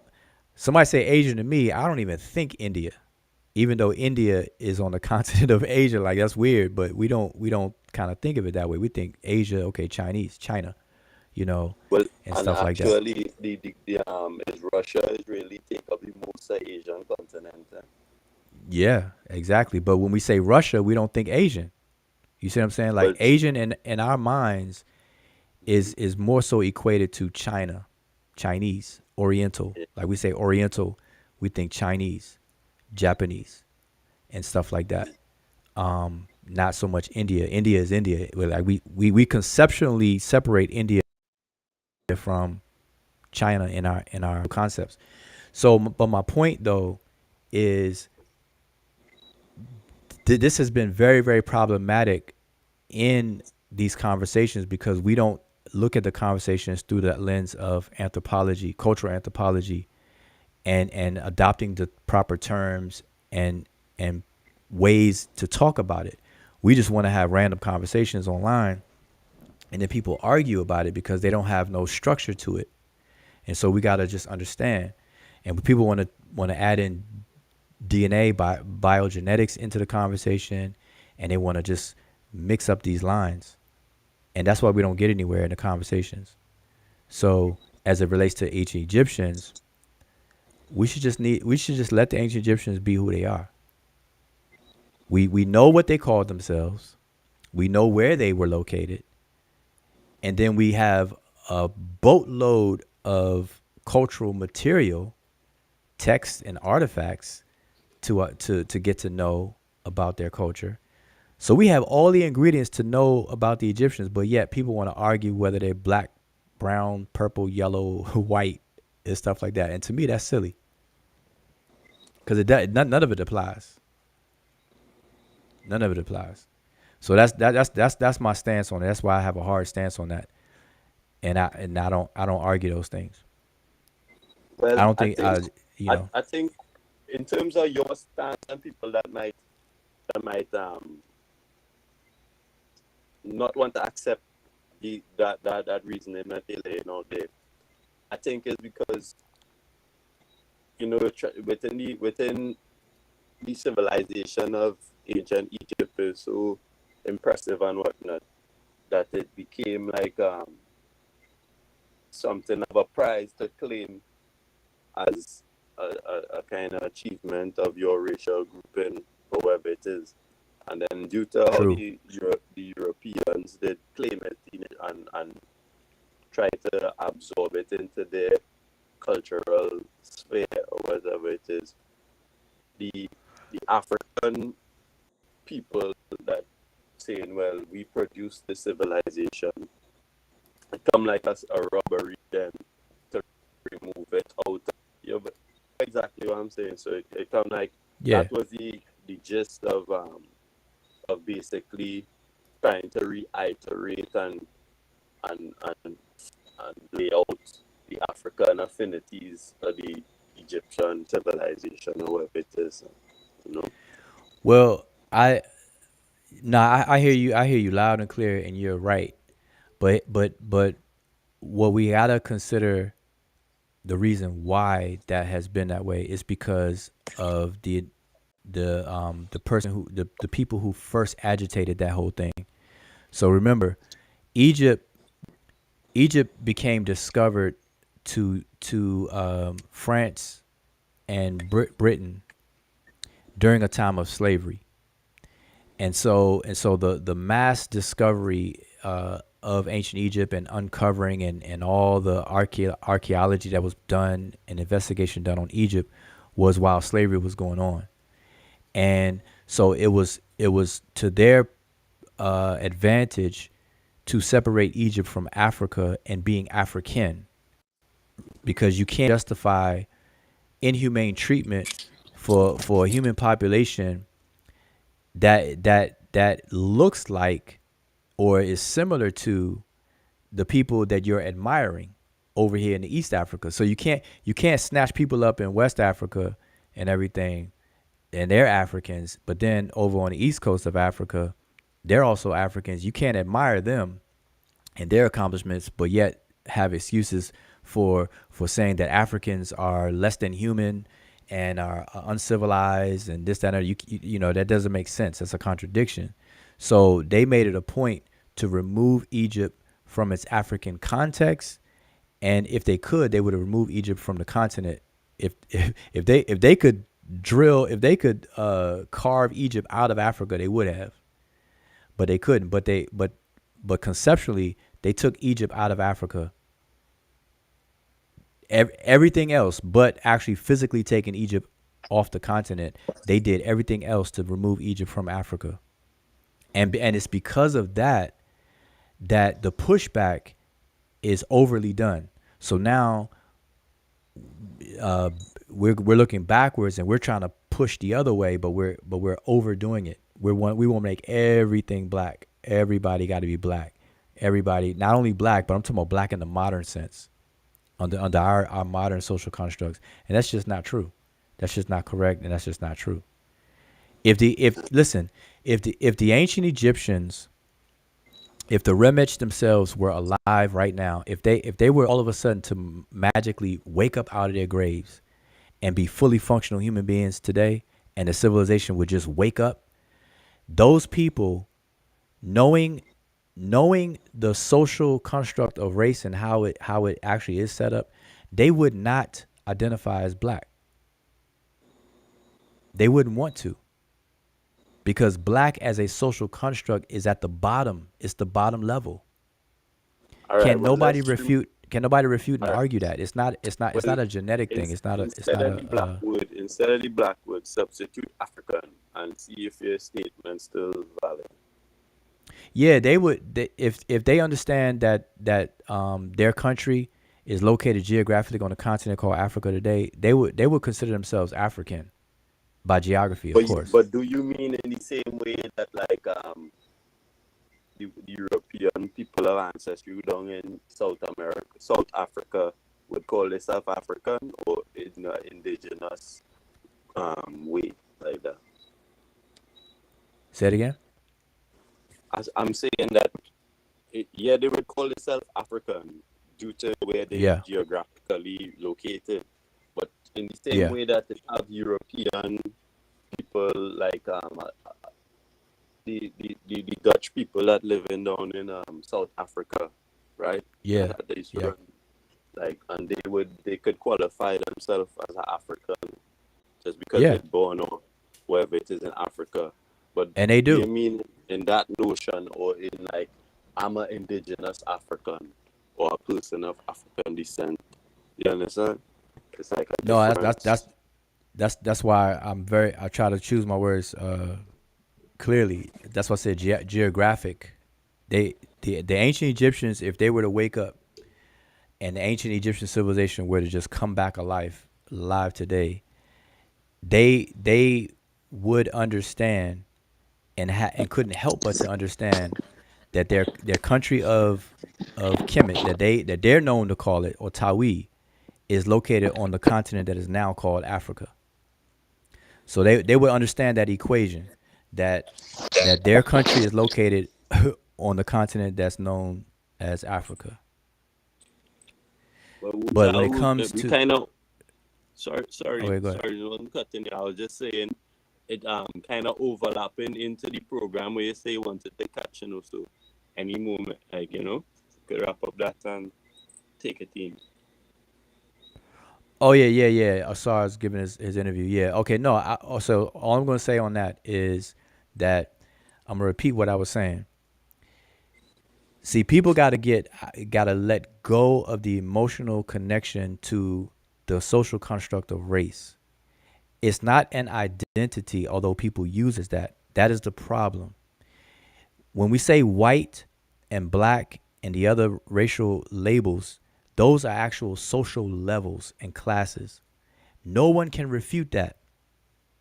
White is a level, it's a class. Black is a level, it's a class. Oceanic, Pacific Islander, and Oceanic or whatever, all the other terms, because they don't use colors for every level, but all the terms represent levels in society. Now, what has been done is that we have put an identity component over it, and we're convinced that it's our identity. Because here's the thing: no one is literally the color white or the color black. It has never been a literal denotation, connotation for it, ever. It was always used in a figurative way to represent something. What is that something? That something is levels of society. Negro and black are synonyms. They're just two words of two different languages that mean the same thing. And this level was at the bottom. It's equivalent to bottom. In the context of the social class hierarchy, black is synonymous with the bottom. This But is how it was created. I'd like to interject something. Remember, Okay, go ahead. a person, a man like Amos, right? Amos Wilson, he would have said that is due to the power, it's due to basically you subscribing to somebody else's definition. What does make that your reality? You know what I'm saying? So let's put you and say you just redefine black and say black powerful or black is beautiful or whatever it is, right? Black power and thing. And Yeah. you basically have the power to make others take your definition as if it's their reality, then that would be what black means. You understand? So just because we Yep. in a paradigm now where it's the white man who is defining terms and things around us, where we say, well, black this and whatever it is. No, I get what you're saying, and you're absolutely right. But here's the but. The power is not in the hands to shift it. There is no shifting that right now. The reality on the ground right now is that black is still the bottom level. It's the equivalent of you saying, like, for example, paper money made out of paper and fabric, right? The American currency. Now the $100 bill is the same size as the dollar bill, which is the same size as the $5 bill, same size as the $10 bill, $20 bill, right? And 50. So you got those denomination of bills. They're the same size. So the only thing that changes the value is what we actually see on the material.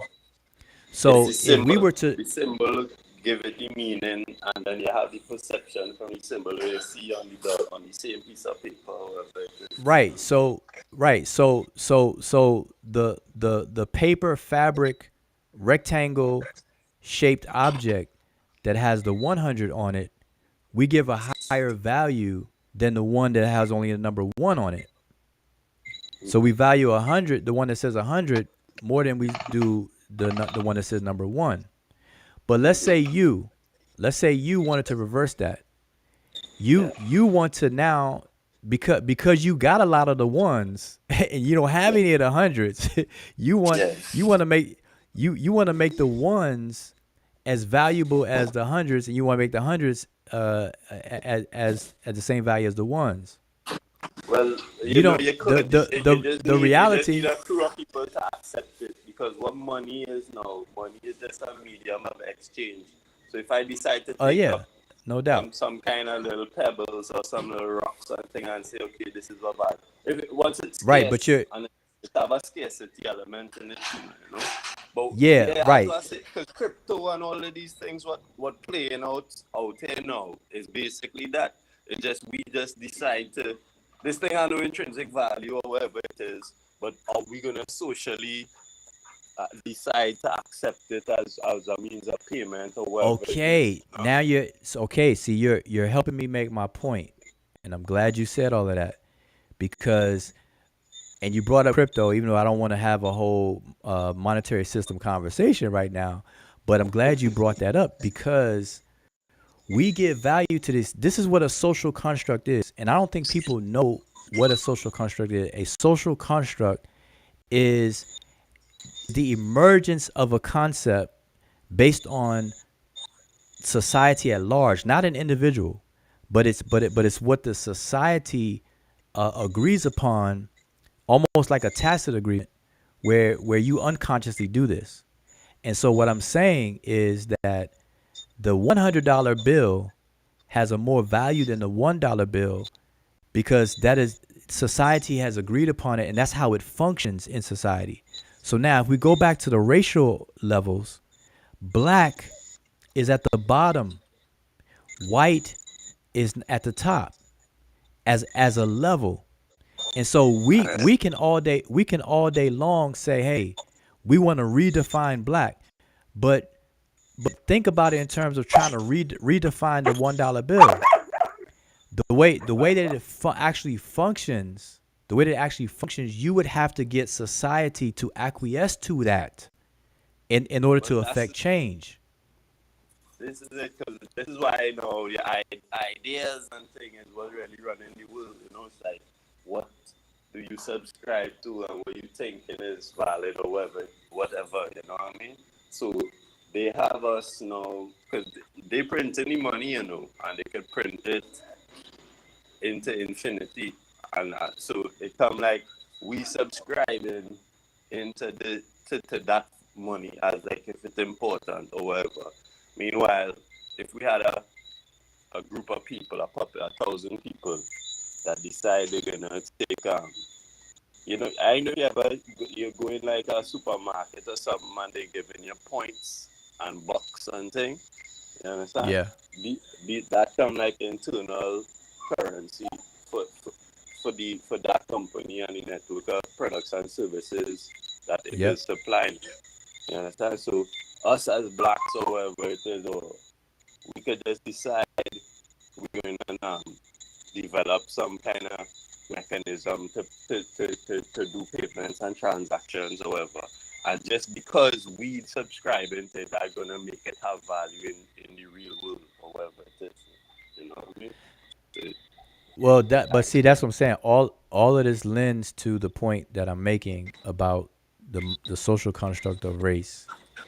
The way that it functions, and what I'm saying is, going back to my statement, if the ancient Egyptians were to miraculously wake up, and the ancient Egyptian culture were to just pop back up alive, fully functional,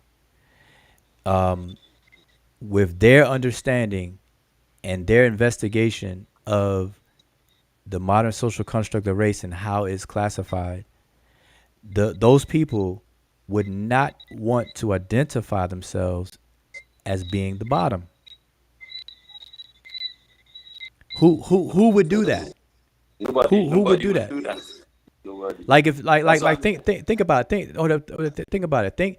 Think about these science fiction movies or shows, right? If you were to leave Earth and go visit another planet to live, you would not want to identify yourself with the bottom caste. You would nobody. want to All you right. you The meaning. I understand where it have a little thing there. Basically, what I'm saying now, you're saying that they wouldn't come back to the earth and then choose to be labeled back in the lowest of the social order hierarchy or whatever, right? And right. then I No. say, well, and then I say, well, currently in this real world now, right now, I would adopt I might consider myself black, right? And then I would have that as a point of pride, be saying, well, I black because the black people have these qualities and we have achieved these things in the past or whatever it is. And you understand? understand what I say? So Nah, they would. it comes just like They wouldn't do that. it might have with your axiology, your values about what you think is important or whatever it is. Because No, they have their own like, history. See that's why I use them as the example, because Egypt can stand on its own. They remember Egypt. Egypt was the light of the ancient world. Egypt was but all you that know and what? all that in a bag of chips. Like Egypt was at the top level All right, but you when know what? when Hypothetical analogy, they would come up in our world where things are being redefined and black is like a low, a bad, a negative thing to be them or whatever. yeah, But they're not having it. They're not having it. so you say no, They're if you not having it. choose, no, you then if you could choose, you wouldn't want to be manifest on the earth as a black person. Not at the bottom. See, I don't see. See, I see the racial levels. I see the racial terms for what they are. They're actually levels, and so nobody should want to be at a bottom level of anything. Willingly. Nobody should want that, and nobody does. Like I'm gonna tell you, truth be told, people that identify themselves as blacks, they they they they want to be black, or they're proud to be black in the identity sense, but in the how the social construct actually works functionally in the world, they don't want to be black, because people who are identify as black, and what blackness involves, they want to do something else. Like, for example, people who grew up in the quote unquote hood, everybody who lives in the hood or whatever, they want to do something so they can get out of the hood. They want to be able to leave and then prosper in order to give back to the hood and to change the hood altogether. So nobody is satisfied with the baggage of what's been lumped together summarily as blackness. Nobody who identifies themselves as black is really satisfied with that, because we all want to change it. Well, I don't think so. I hear what you're saying, and I believe I understand. I think it have some kind of glitch going on semantically or something in the word, in the meaning of black under whose definition, because basically, yeah, the connotation that black is some kind of low, wrong, or whatever is basically, as you say, is a social construct what they created for certain political Yes. purposes Yes. to make us inferior to the white classification, right? Yes. So, It was created to simultaneously to permanently build up the higher level, which they stamped the label of white on. White is the privileged level. Black is the unprivileged level. Hands down. That's how it was created, and that's how it's been maintained. Now, so now then the when way when hold up, wait. The way at all times when I'm saying what I'm saying, I'm talking about all this stuff under the umbrella of sociology, social, because this is a social construct. Okay, so sociologists and things like that, this is the way the conversation would have to be handled. We can't have a social conversation in a physics environment. Like it wouldn't make sense. So I'm only saying what I'm saying in the space that it belongs. So I understand that people have gone beyond the social anchoring of black to actually create an ethnic identity out of black, and have identified as black, like straight up. And so those people are not going to want to change anything, because to change that is like changing themselves. So like, nah, I'm gonna be who I am. I'm proud of who I am. So I get that, but they have to separate the two, because black and blackness as a social construct is how it actually functions in the world, especially here in the United States. It's a No, class. it It's a did. level. Now, what would you? I think you have said to me before that, like, not. To, I asked you a question previously sometime um, about like let me say in Egypt now, in ancient Egypt, in ancient Kemet, they they had some kind of divine connotation to the color black, right? When they painting the icons and certain thing like that. Yeah. Right? So basically, in their social connotation, I think black was like a good thing to be, a premium thing to be. Yes and no. Black black in ancient Egyptian culture doubled as a deification, a sign of deifying, but it was also used in different contexts. It was something that was not a positive or beneficial thing. So people who identified as black were identified as being in the other world and deified. So Ahmos Nefertari, for example, she's represented as a pitch black figure in several different tombs. Over 52, 52 tombs of other people other than her own tomb, and she was identified or represented as black out of being deified. So the color itself had all the colors had multiple functions within the culture. It wasn't like a static one thing.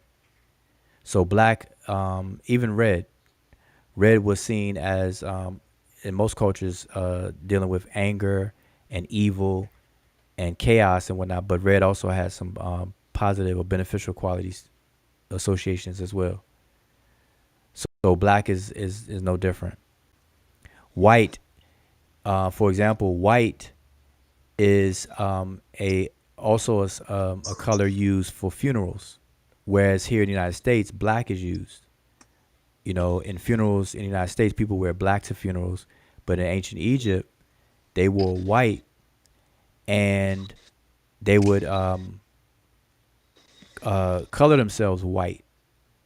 The women of the professional mourners in the processions and funerary parades, they would be dressed in white and look white, and they would pull their hair. They would have a hair pulling ritual, a mourning ritual of mourning and crying and things like that, lamenting and things representing Osset and Nebet Hut together. They're the archetypes of this whole ritual. And so these colors have different meanings, but none of them were anything like what we deal with today. Not at all.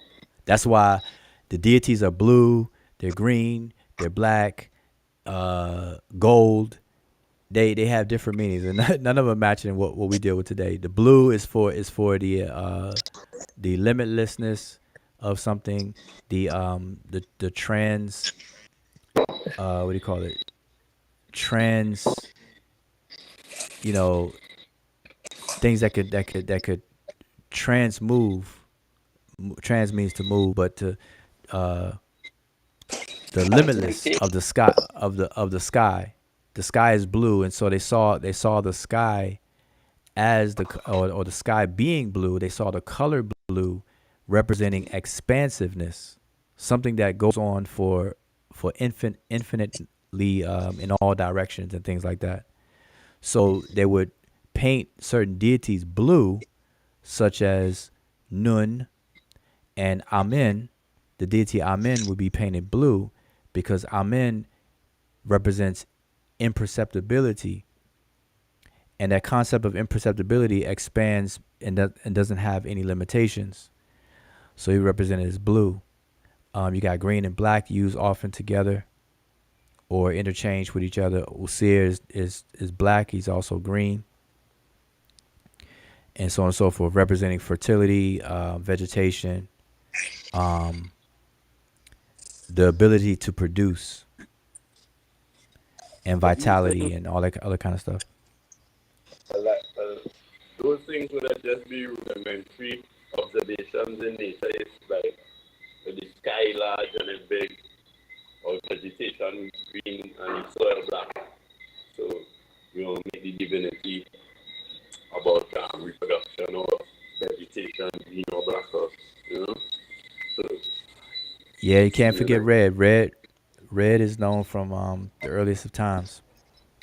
There's but that four. would There, be there's fired four. up. There, there's four. There's four basic conceptual colors in Egypt, Like red, green, and blue.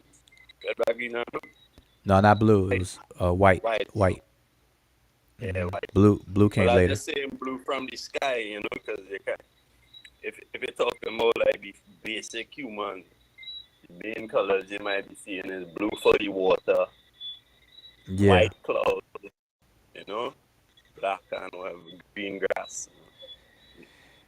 but Yeah.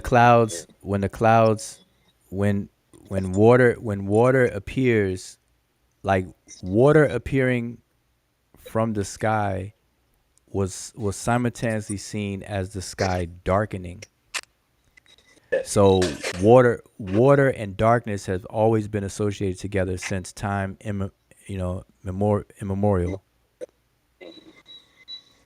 Yeah, So it darkness follows. and water, and that's a critical thing with this whole Kemet conversation. We always tell people that there's an association with darkness and water, but the focus has always been on water. As a byproduct, we have darkness because anytime you wet something, it gets darker than the color it was when it was dry. And same thing with the clouds. You have the cumulus clouds and nebulous clouds, or whatever those clouds are called. But then you have those thunder clouds. Right before it rains, the clouds get dark, and it's the darkness that produces that water. And so the darkness is a synonymous with production and something that's actually being effective. And so all of these different natural associations bears itself out in the culture. But remember, the Egyptian southern neighbors were always painted darker than the ancient Egyptians. Yeah. So if the darkness was to be elevated as a high level in a social ranking system, then that wouldn't make sense. Would not make sense, you see. Yeah, no, it wouldn't make sense because the Egyptians would never put foreigners above themselves. Right, but I thought they used to have some kind of close affinity with the Nubians, and like if that's where the origin or something. Because they said they picked the Nubian in the same type of dress and the same type of clothes and didn't take on the frescoes. They come like that is them, you know. Cool. Now the Egyptians were distinct from their southern neighbors. They distinguished themselves from their southern neighbors. They had a distinguishing line between the two.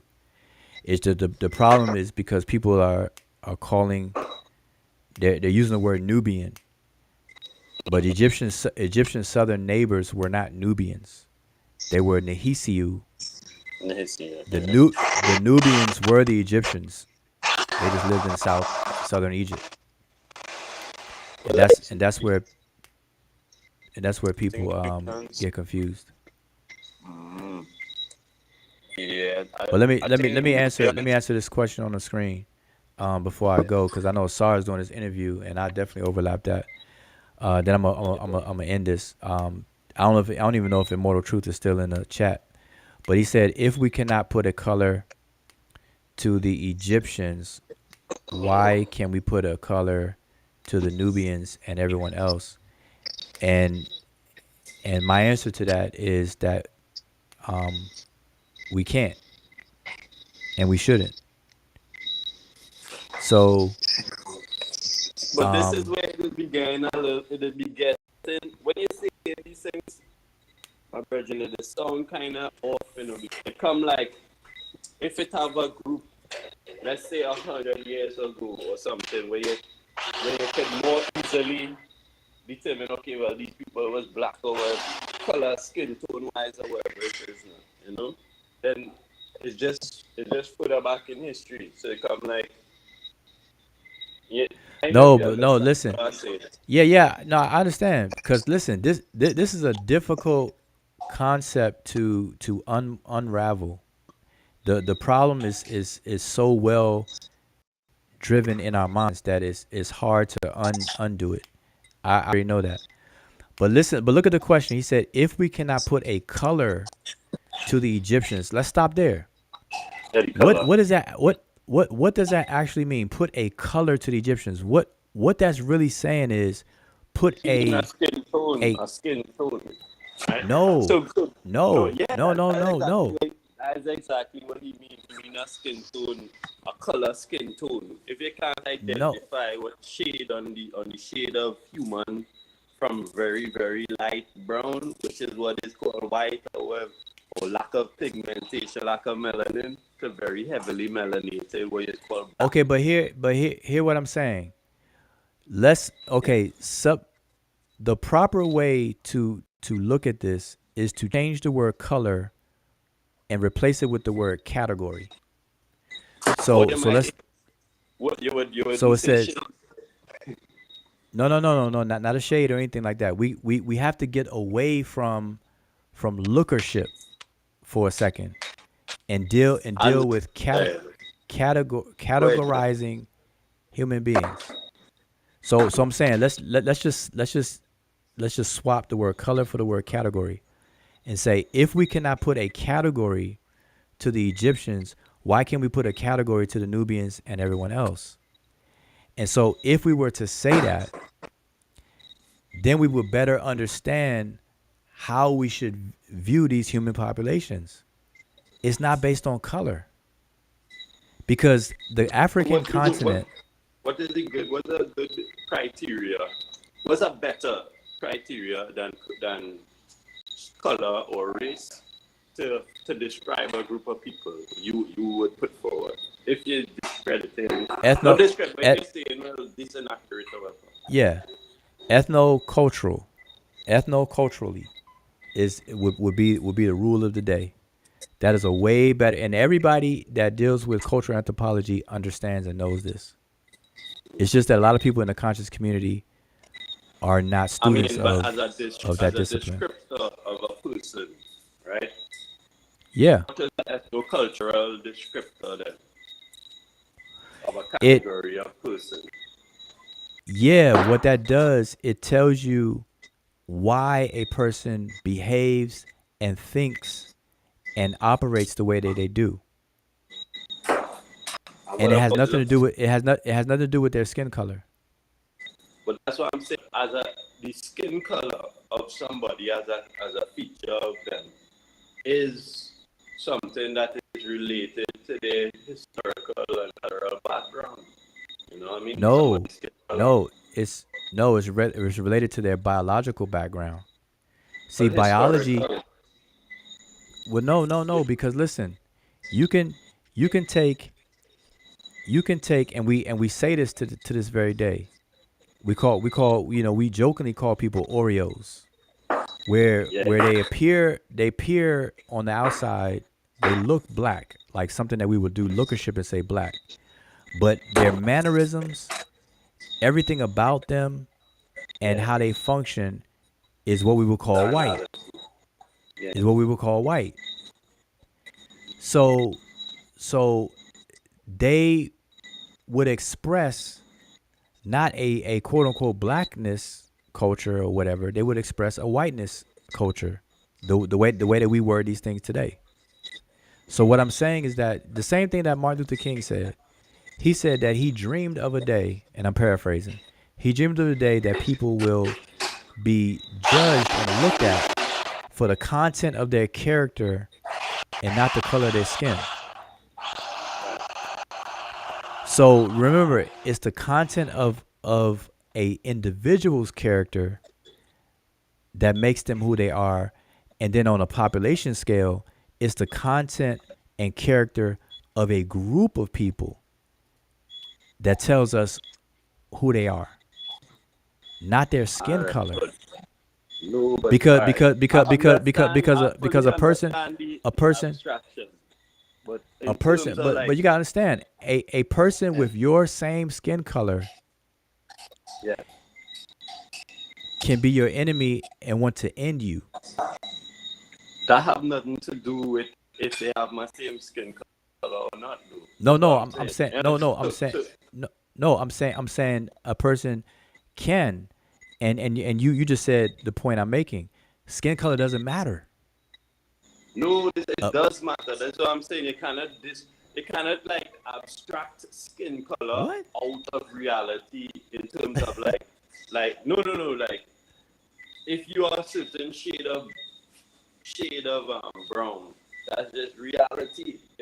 It don't matter if your Yeah, psychology think it's a that's white your man biological or if reality. it exactly. So this is Yeah, that is where that whole talk with the ancient Egyptians and them has come down. They want to know, well, are they black? Are they like not black? You know, I'm like melanated people would have other certain correlating physical yeah, features but and how would you go psychological about doing? features. But in order to answer biological questions of the ancient Egyptians, you would need biological material. You would need biological Okay. the biological space and biological resources and materials to make those biological determinations. So unless you get a massive amount of genetic and biological material from ancient Egyptians over long periods of time, then you're still gonna be chasing those questions.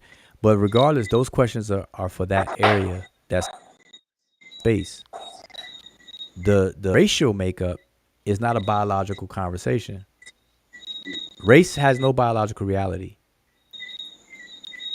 And to my point that I was making when I said a person of your same skin color could be your enemy and want to do you in is because the way a person's character and behavior does not exempt them based on skin color of anything like that.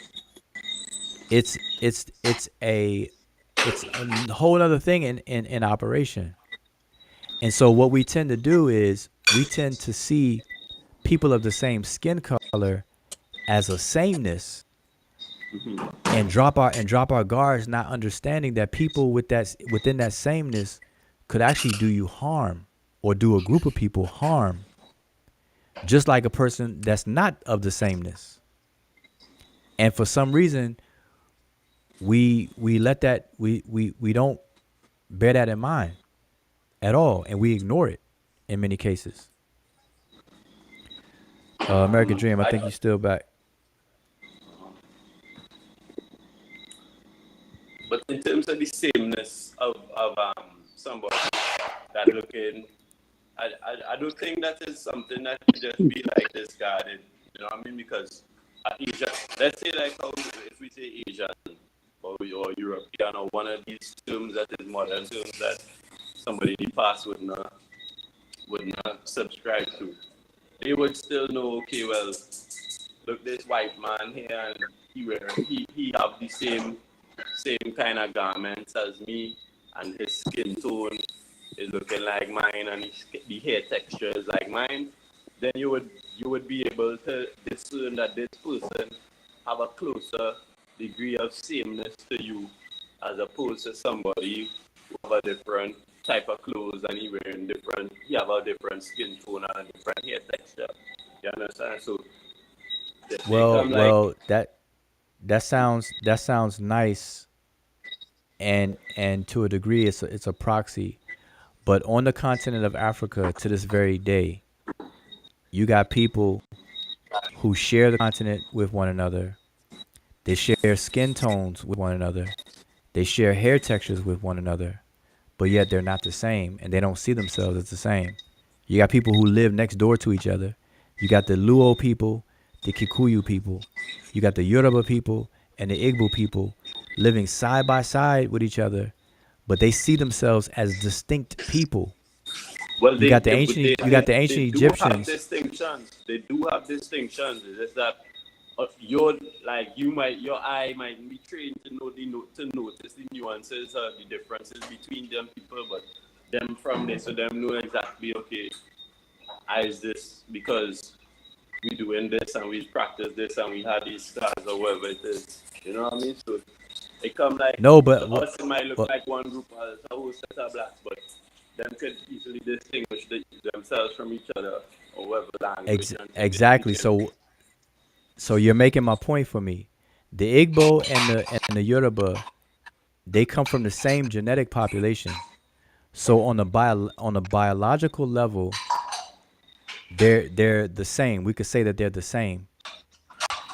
But when you rise out of the biological level and you deal with the ethno-cultural level, they're two separate people. And that's the level of functionality. That's the level that they function. Nobody functions on the biological level in the world. Everybody functions based on their ethno-cultural dispositions. That's what makes people distinct from one another. The languages that we speak.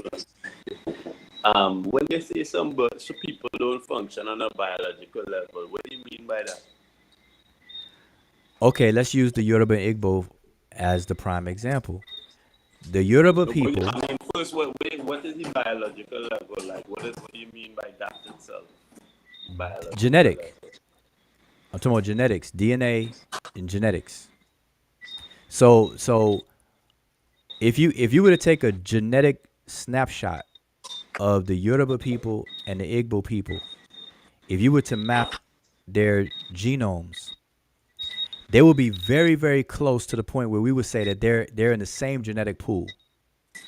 Okay, so you got me there? They're in the same genetic pool. But do they operate as one and the same people? No, they do not. They are two distinct people. They live and they function and they live in the real world and they function in the real world as two distinct people. They do not function with their biology in mind. So what I'm saying is that they don't live on the biological level of sameness. They live on the ethno-cultural level of being distinct from one another.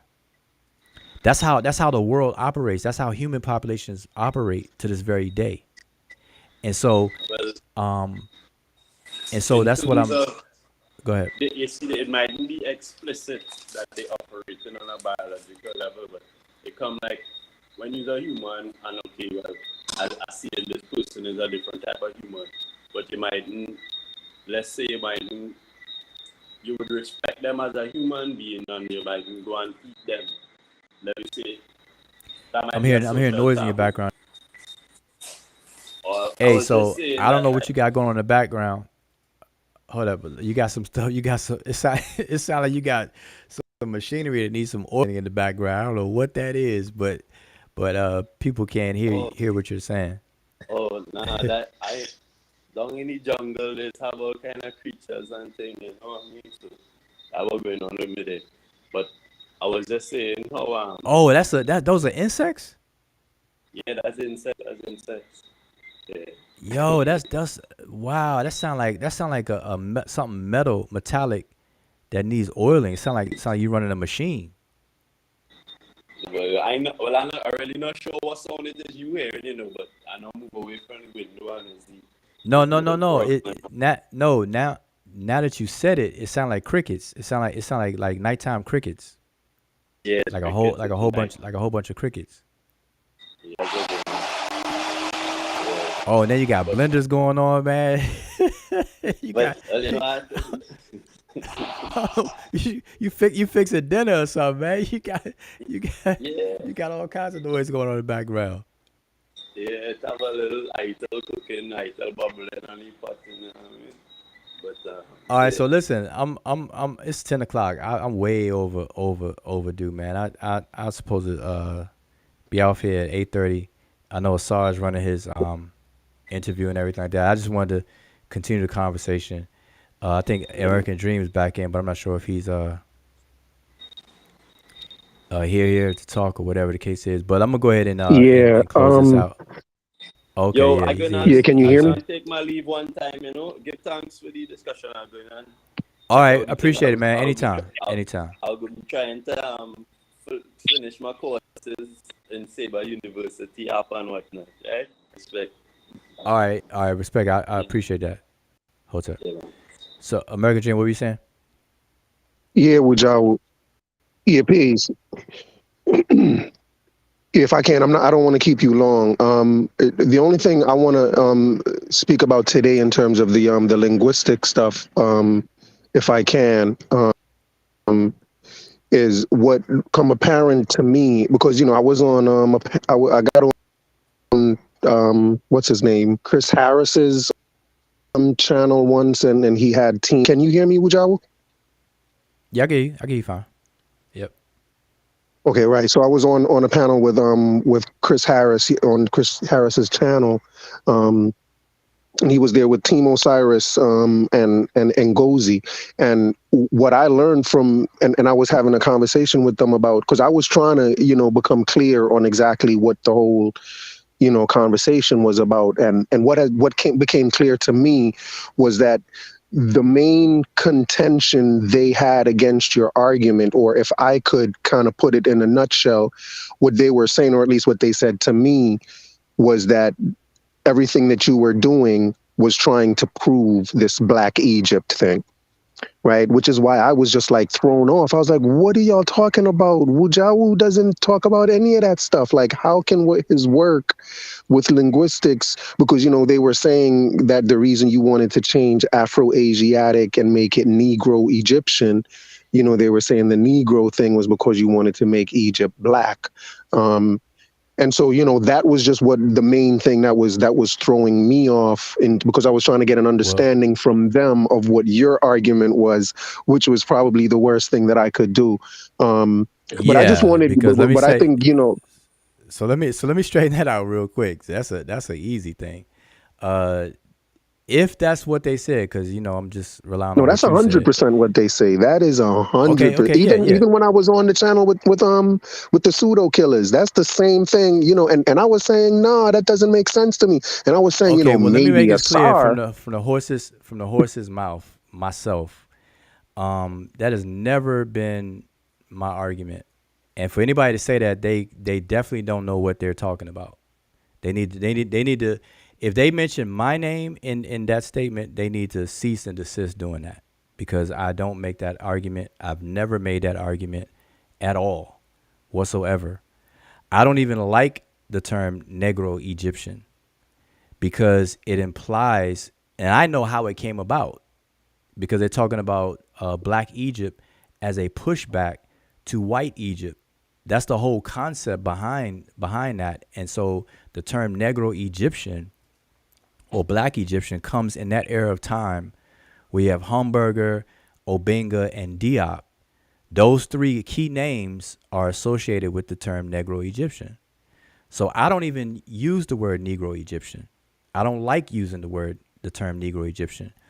I don't even care what the language families are grouped and labeled as. The label doesn't matter. It's the relationships of the language themselves that matters. And that's always been my stance. And nobody could ever quote me saying otherwise. That's why if anybody says something, they'll never play audio or read something that I say. They won't read it. And the only time people hear me make reference to Negro Egyptian is so they can associate if I'm citing or quoting something that Obenga said or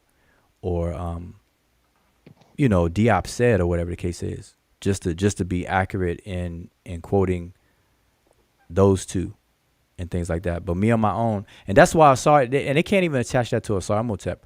Asar Imhotep changed it and proposed and stick to the word Chiana into. Asar Imhotep don't even call it Negro Egyptian. So people are creating arguments and saying things that and I'm not going to speak for Asar on that end, but I know that I don't make those arguments.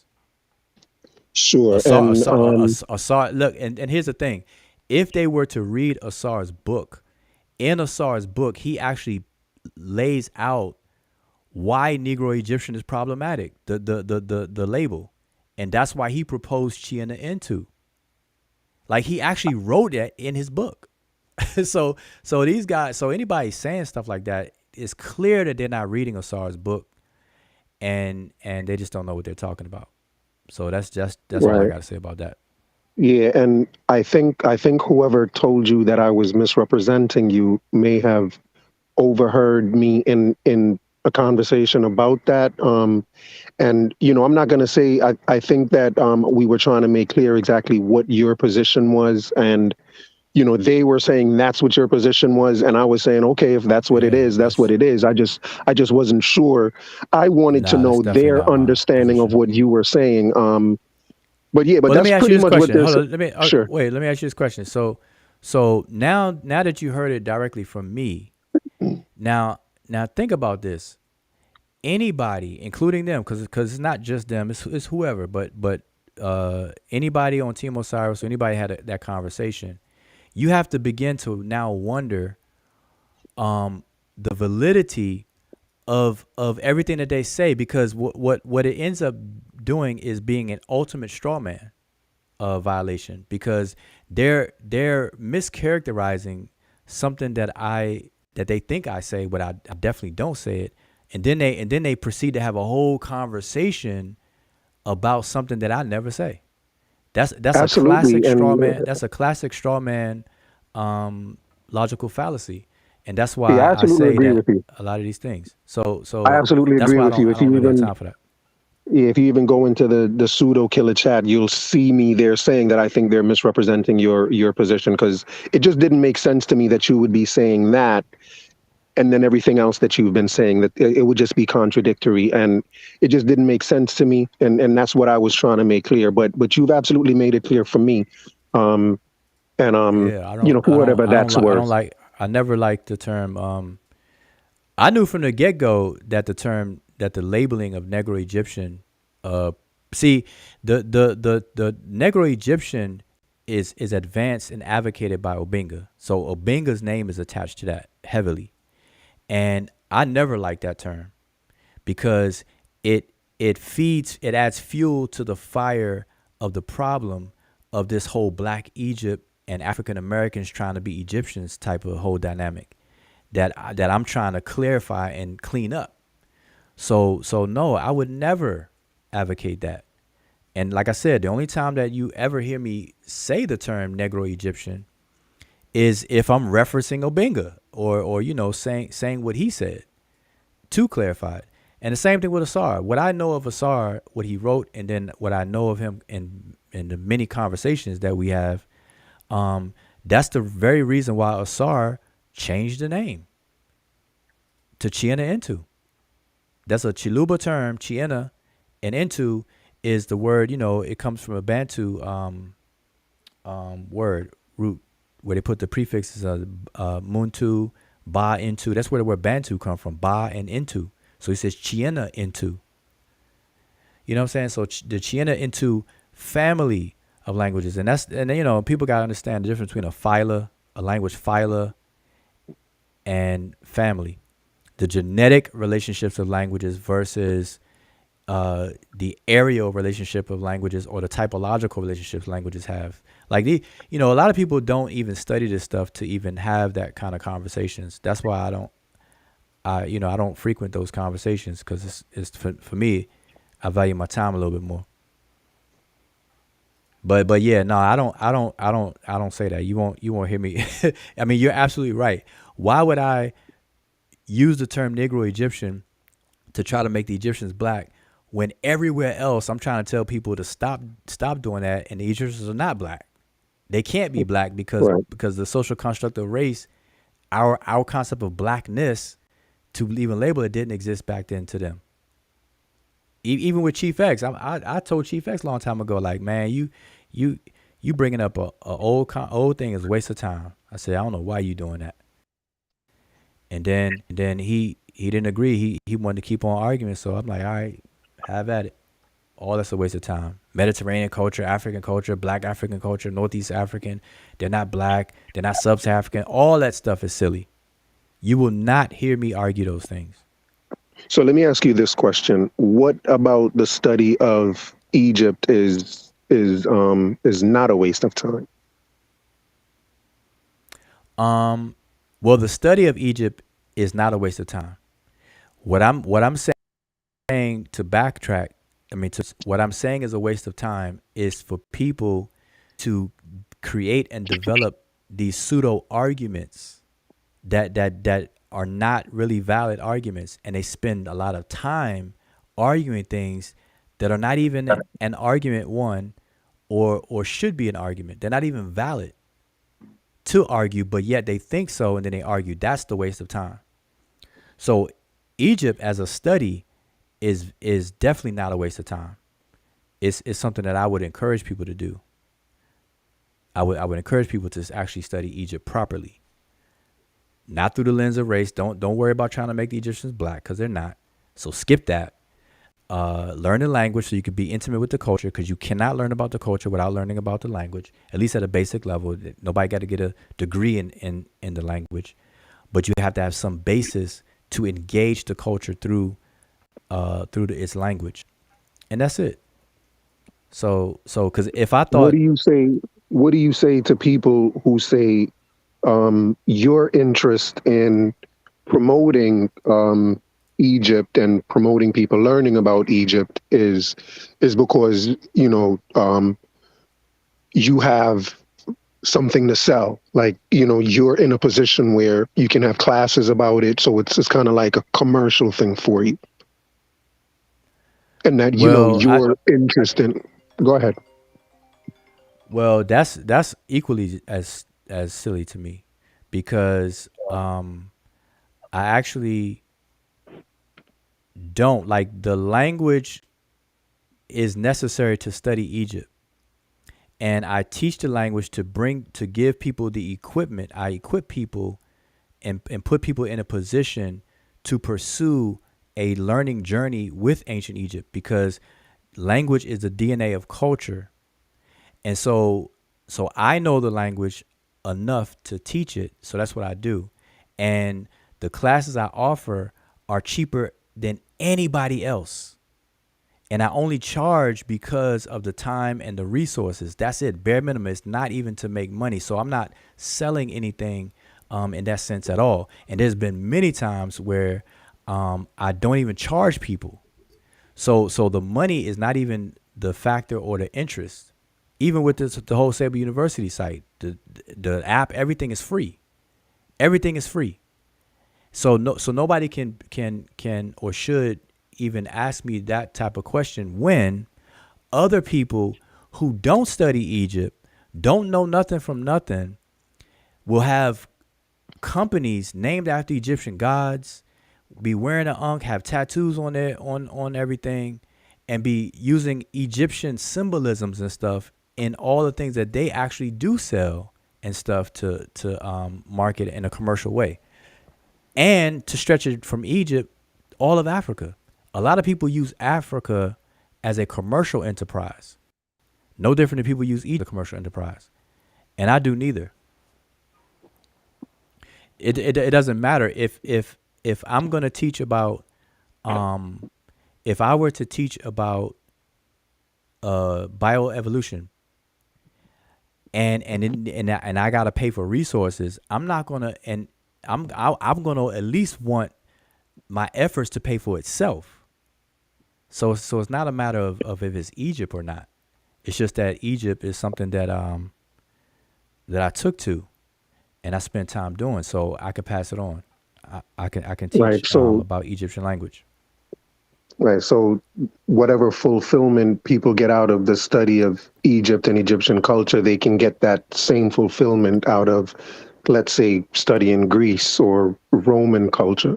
And there's no particular advantage of studying Egypt over any other ancient culture, or is there? No, I wouldn't agree with that, because every culture may have its its benefits in terms of its study. Like you can gain certain things out of culture.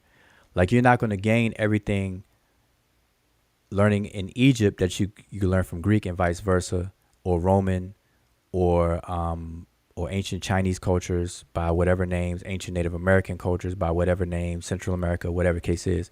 Every culture will have its area code of contribution.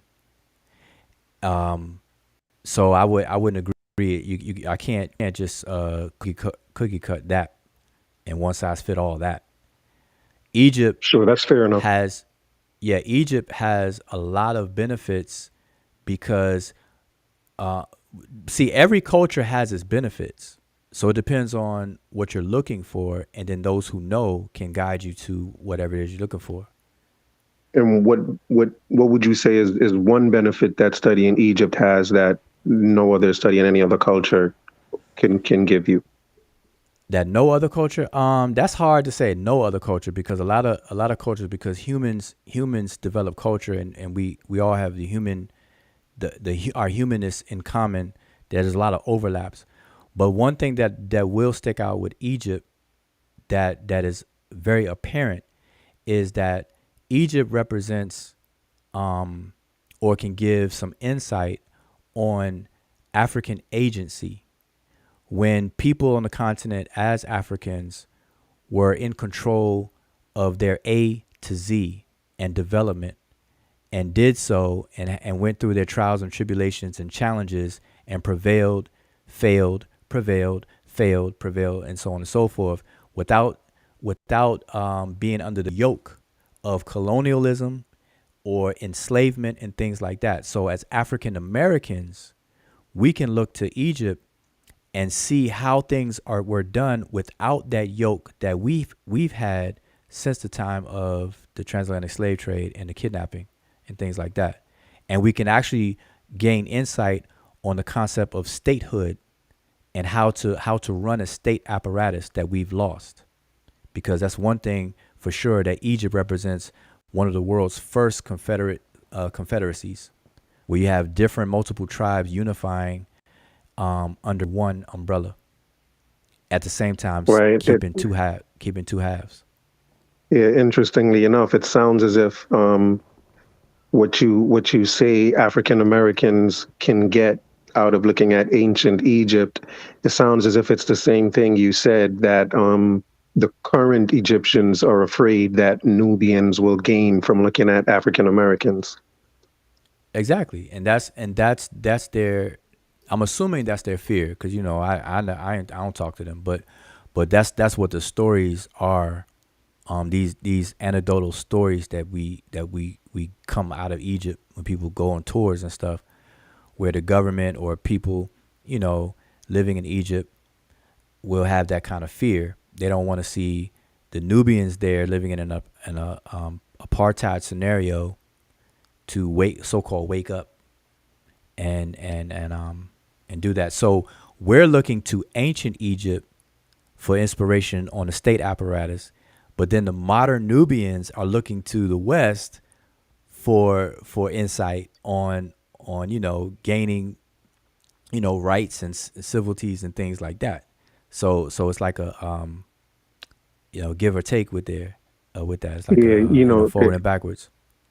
Yeah, in a way, I think because you specifically said that ancient Egypt was a place you specifically mentioned African Americans, for African Americans to look back at. And I think that may be kind of what kind of gets you in trouble, because I think when African Americans look back at Egypt, their main thing is there a biological, because I guess you would say that it's not only African Americans that can look back on ancient Egypt and find some type of inspiration, if you will. Any type of marginalized group or group that has been oppressed in some way can look back at ancient Egypt and gain whatever you're claiming whatever you're claiming African Americans can gain from that experience of studying ancient Egypt, or is it specifically the African Americans that can gain that? Well, no, because the original grab for Egypt was done by European groups. You have Britain and France having a race to uncover and discover the mysteries of ancient Egypt for the underlying purpose of controlling the world, for having a dominant position in the world. They felt that if they could learn the secrets of ancient Egypt and its mysteries, that would better put them in position to dominate the world. That is why there was a rush or a race to decipher the hieroglyphs. Because during the European Renaissance era of time, they started to go back over their populations of their antiquity, which is Rome and Greece. And they saw how the Greece gave high regard and respect to ancient Egypt. And so they took their cues and clues from ancient Greece, and then they looked and started to have a heavy interest in ancient Egypt. So in the 1700s, leading all the way up to the decipherment, that was their focus. So it's not just African Americans; it's a lot of people that look to ancient Egypt for inspirations for whatever that's on their agenda. So that's not the case. What I'm saying is that is one thing that sticks out why African Americans can, or what African Americans can gain from ancient Egypt, is what I mentioned. It's not that it's exclusive to African Americans by any means at all, because the Europeans the Europeans are the ones, the British and the French were in the race, and the French won. They attributed to Champollion for his decipherment. That's whose name gets attached to it. But it was Thomas Young, and it was a whole big slew. Just almost the same as Russia and the United States trying to race to see who can get who on the moon first. Who can dominate the space program first. And that's in modern times, but in a couple of centuries ago, that was France and Britain racing to get a man to understand Egypt and to break it down, to unlock its mysteries, because they always saw Egypt as one of the greatest civilizations on the planet. Period. So they did it. So why can't other people do it? So African American. Now the component that you mentioned, here's the difference between African Americans. See, as African Americans, we are unique in a sense that we were forcibly cut off from a natural, organic progression of identity and everything. It's like our umbilical cord was cut by way of the transatlantic slave trade and all of those horrific events. And so we have a void in identity. We have a thirst for identity. We have an identity crisis. And so when we tend to study things, we want to lean on something, at the same time try to identify with it as if that thing is us as well, especially anything that will trump slavery, because we don't want to think of our history starting with slavery, which is the lowest of the low. That's a big L. That's a big loss.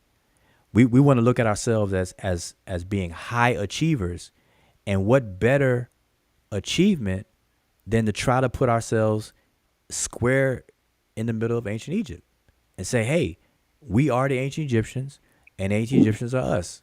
And that was us. But that's fantasy. That's a delusion. That's the African American delusion, is what I call it. And we shouldn't do that. We shouldn't go that far. And I'm not one to go that far. I don't get down like that.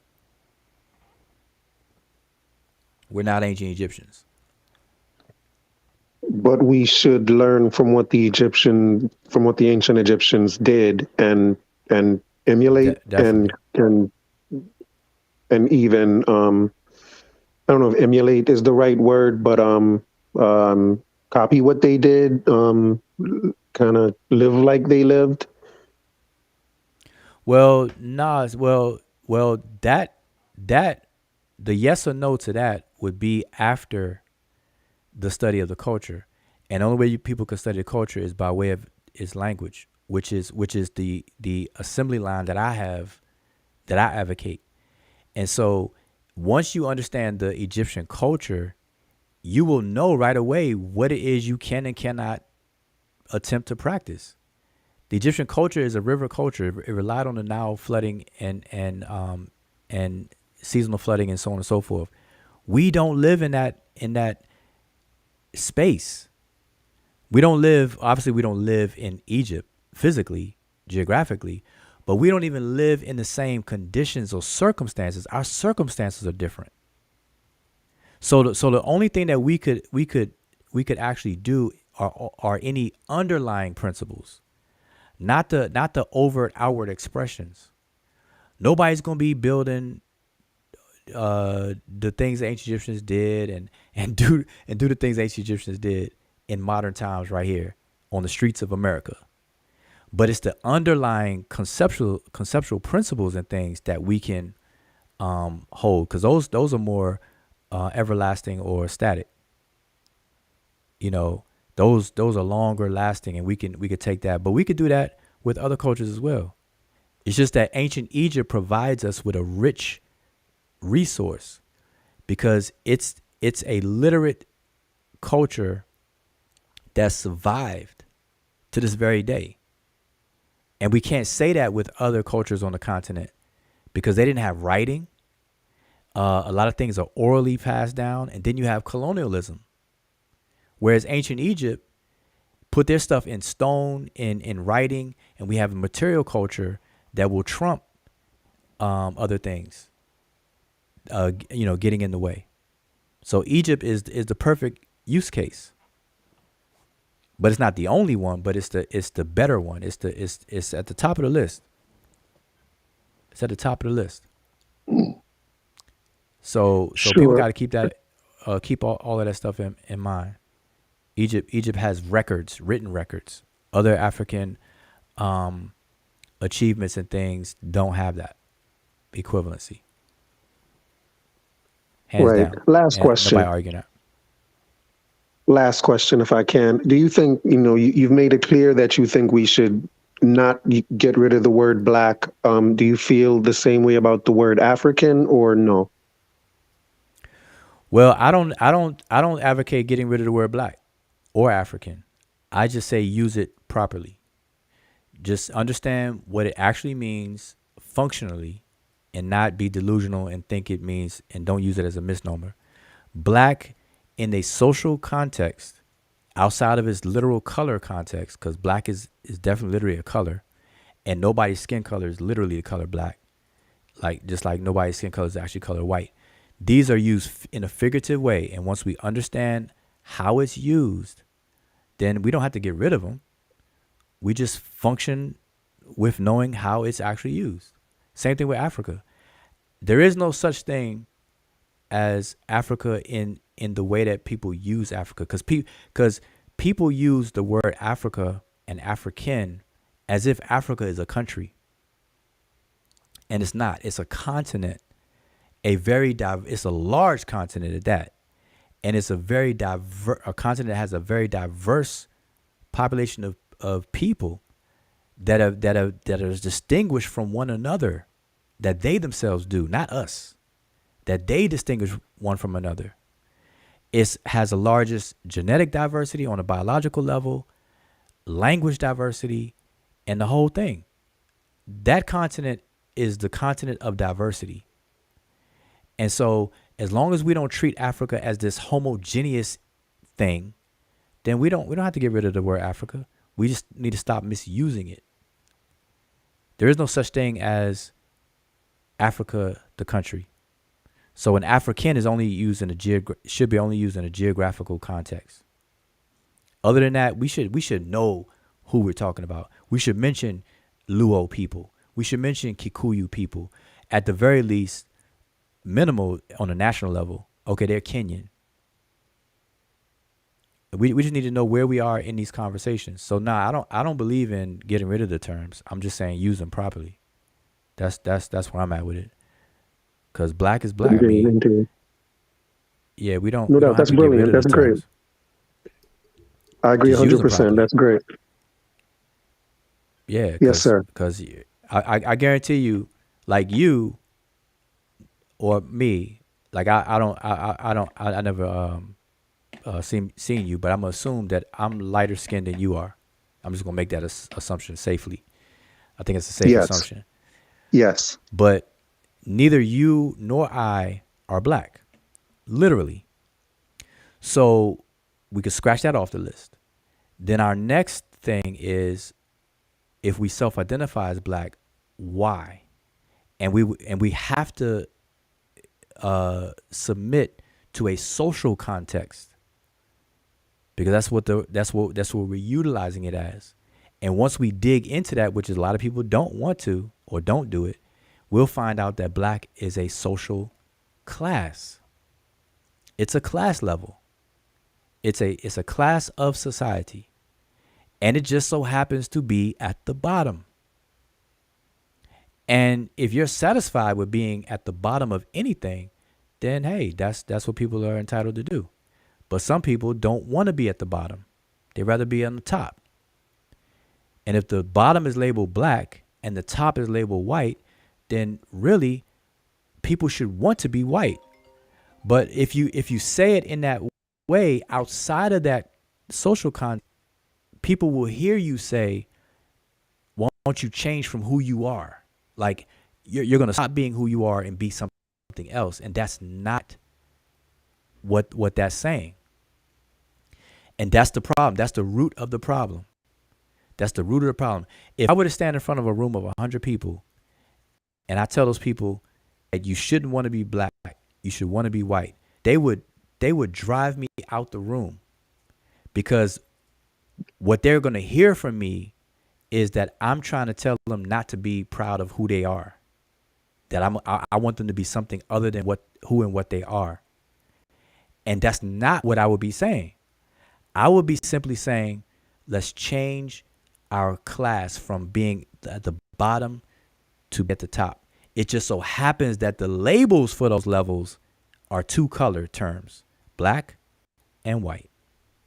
And see, that's how people in sociology see it, and they understand it, and they understand how this dynamic plays out on the world stage.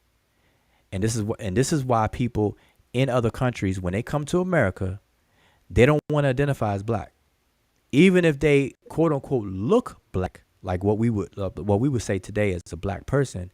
They don't want to identify as black because they understand black as a level and not as an identity. And that's what we got to wake up to. And until we do, these conversations are going to continue. I understand that. But I'm going to keep saying what I'm saying. When the census come around for me, I don't put black. And here's the thing. Now, I know the Moors argue something similar to what I just said, the whole Moorish paradigm, where they say, yeah, black is a status, change your status, and this and that. But here's the thing. If everybody in the 2010 census that self-identified as black on that census, when the 2020 census came around, if everybody ticked white on there, do you understand the impact that would have on all of the stats that feed the budgeting system and the political decisions on the local level, state level, and federal level? It would go bananas, because this country, once we understand the social construct of race, why it was created, and how it's maintained, we will understand what we would have to do to make change. Other than that, man, because see, I understand that there was no white people on the planet before 1681. I understand that. 20 years ago, I didn't understand that, but I understand that now. There were no white people on the planet Earth prior to 1681. I know what that means. It's a class of people that was created, and simultaneously to that class being created, they had to create the classes underneath it, because it's a perpetual permanency of privilege. And this is why we say white privilege And I say that's a redundant statement because white is privilege. We don't have to say white privilege. White is privilege. It is the privileged level. And there's a group of people who are in that level that want to maintain that level and stay in that level. So they had to create the levels beneath it to keep them at the top, to keep that level at the top. And that bottom level happens to be black. And it was built during the time of slavery, where you have people who are seen as less than human, footing all the labor and building the entire wealth of this country on the bottom caste so that the top caste can maintain and stay the top caste. And not too much has changed in that regard.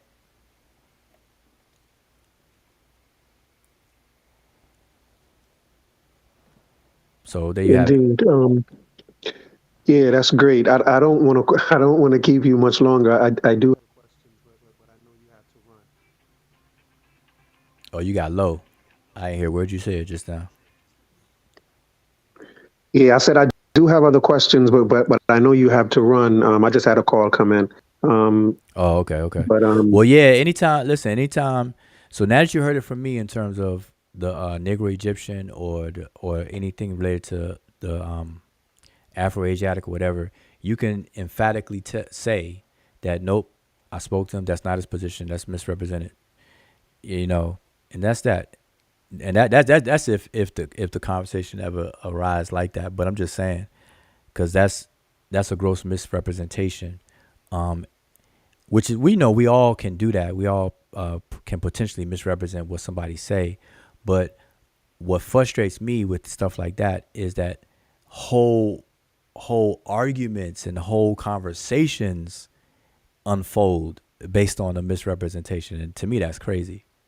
That's utterly crazy. Indeed. People need to say, hey, I don't know. Let me talk to, because it's not like any of these people can't reach me. Like my Facebook name is unique. You know what I'm saying? Plus I've been in people's inboxes before. So to me it's a lot of other stuff going on that I don't even get involved with. That's why I don't get involved with all that stuff. I call it a circus. So yeah, I don't get involved with that. But all right, but yeah, if you have other questions, man, when I go live again, just if you already subscribe, if you see me go live, man, just you could chime in, because I usually have these open mics and discussions, and I don't mind engaging. yes, sir. Yep. Absolutely. Thanks again for having me, bro. Okay, all right then. Peace. Yeah, man. Respect. All right, you all. So Tony Mason, I got your comment up on the screen because I think that's a good idea, and I might do that. I might take you up on that. I might do a show on what Wujao teaches. I'm gonna call it something like that. What Wujao actually what are Wujao's stances or something, positions? What is Wujao positions on ... something like that. So yeah, I might do that, definitely, because that's one frustrating thing, is when people misrepresent what you say, and at the same time they never can quote what you say. They can never play audio or quote what you say. And then those who may, and that's a strong may, try to do that, they may take a clip out of context, even if they took time to even do that. But it's best to always hear from the horse's mouth, as they say. But all right, with that, I'm going to say, Shimon Hotel, don't forget you all to appreciate anybody tuned in. And I know I done overlapped Asar's interview and whatnot. I'm going to check it out. But download the app. We're gonna try to get more active, all around the board. So do that, and I'll see you all again on the channel. See y'all on the website and the app and stuff like that. I'll see y'all around. So with that, I'm gonna say Shem Hotep.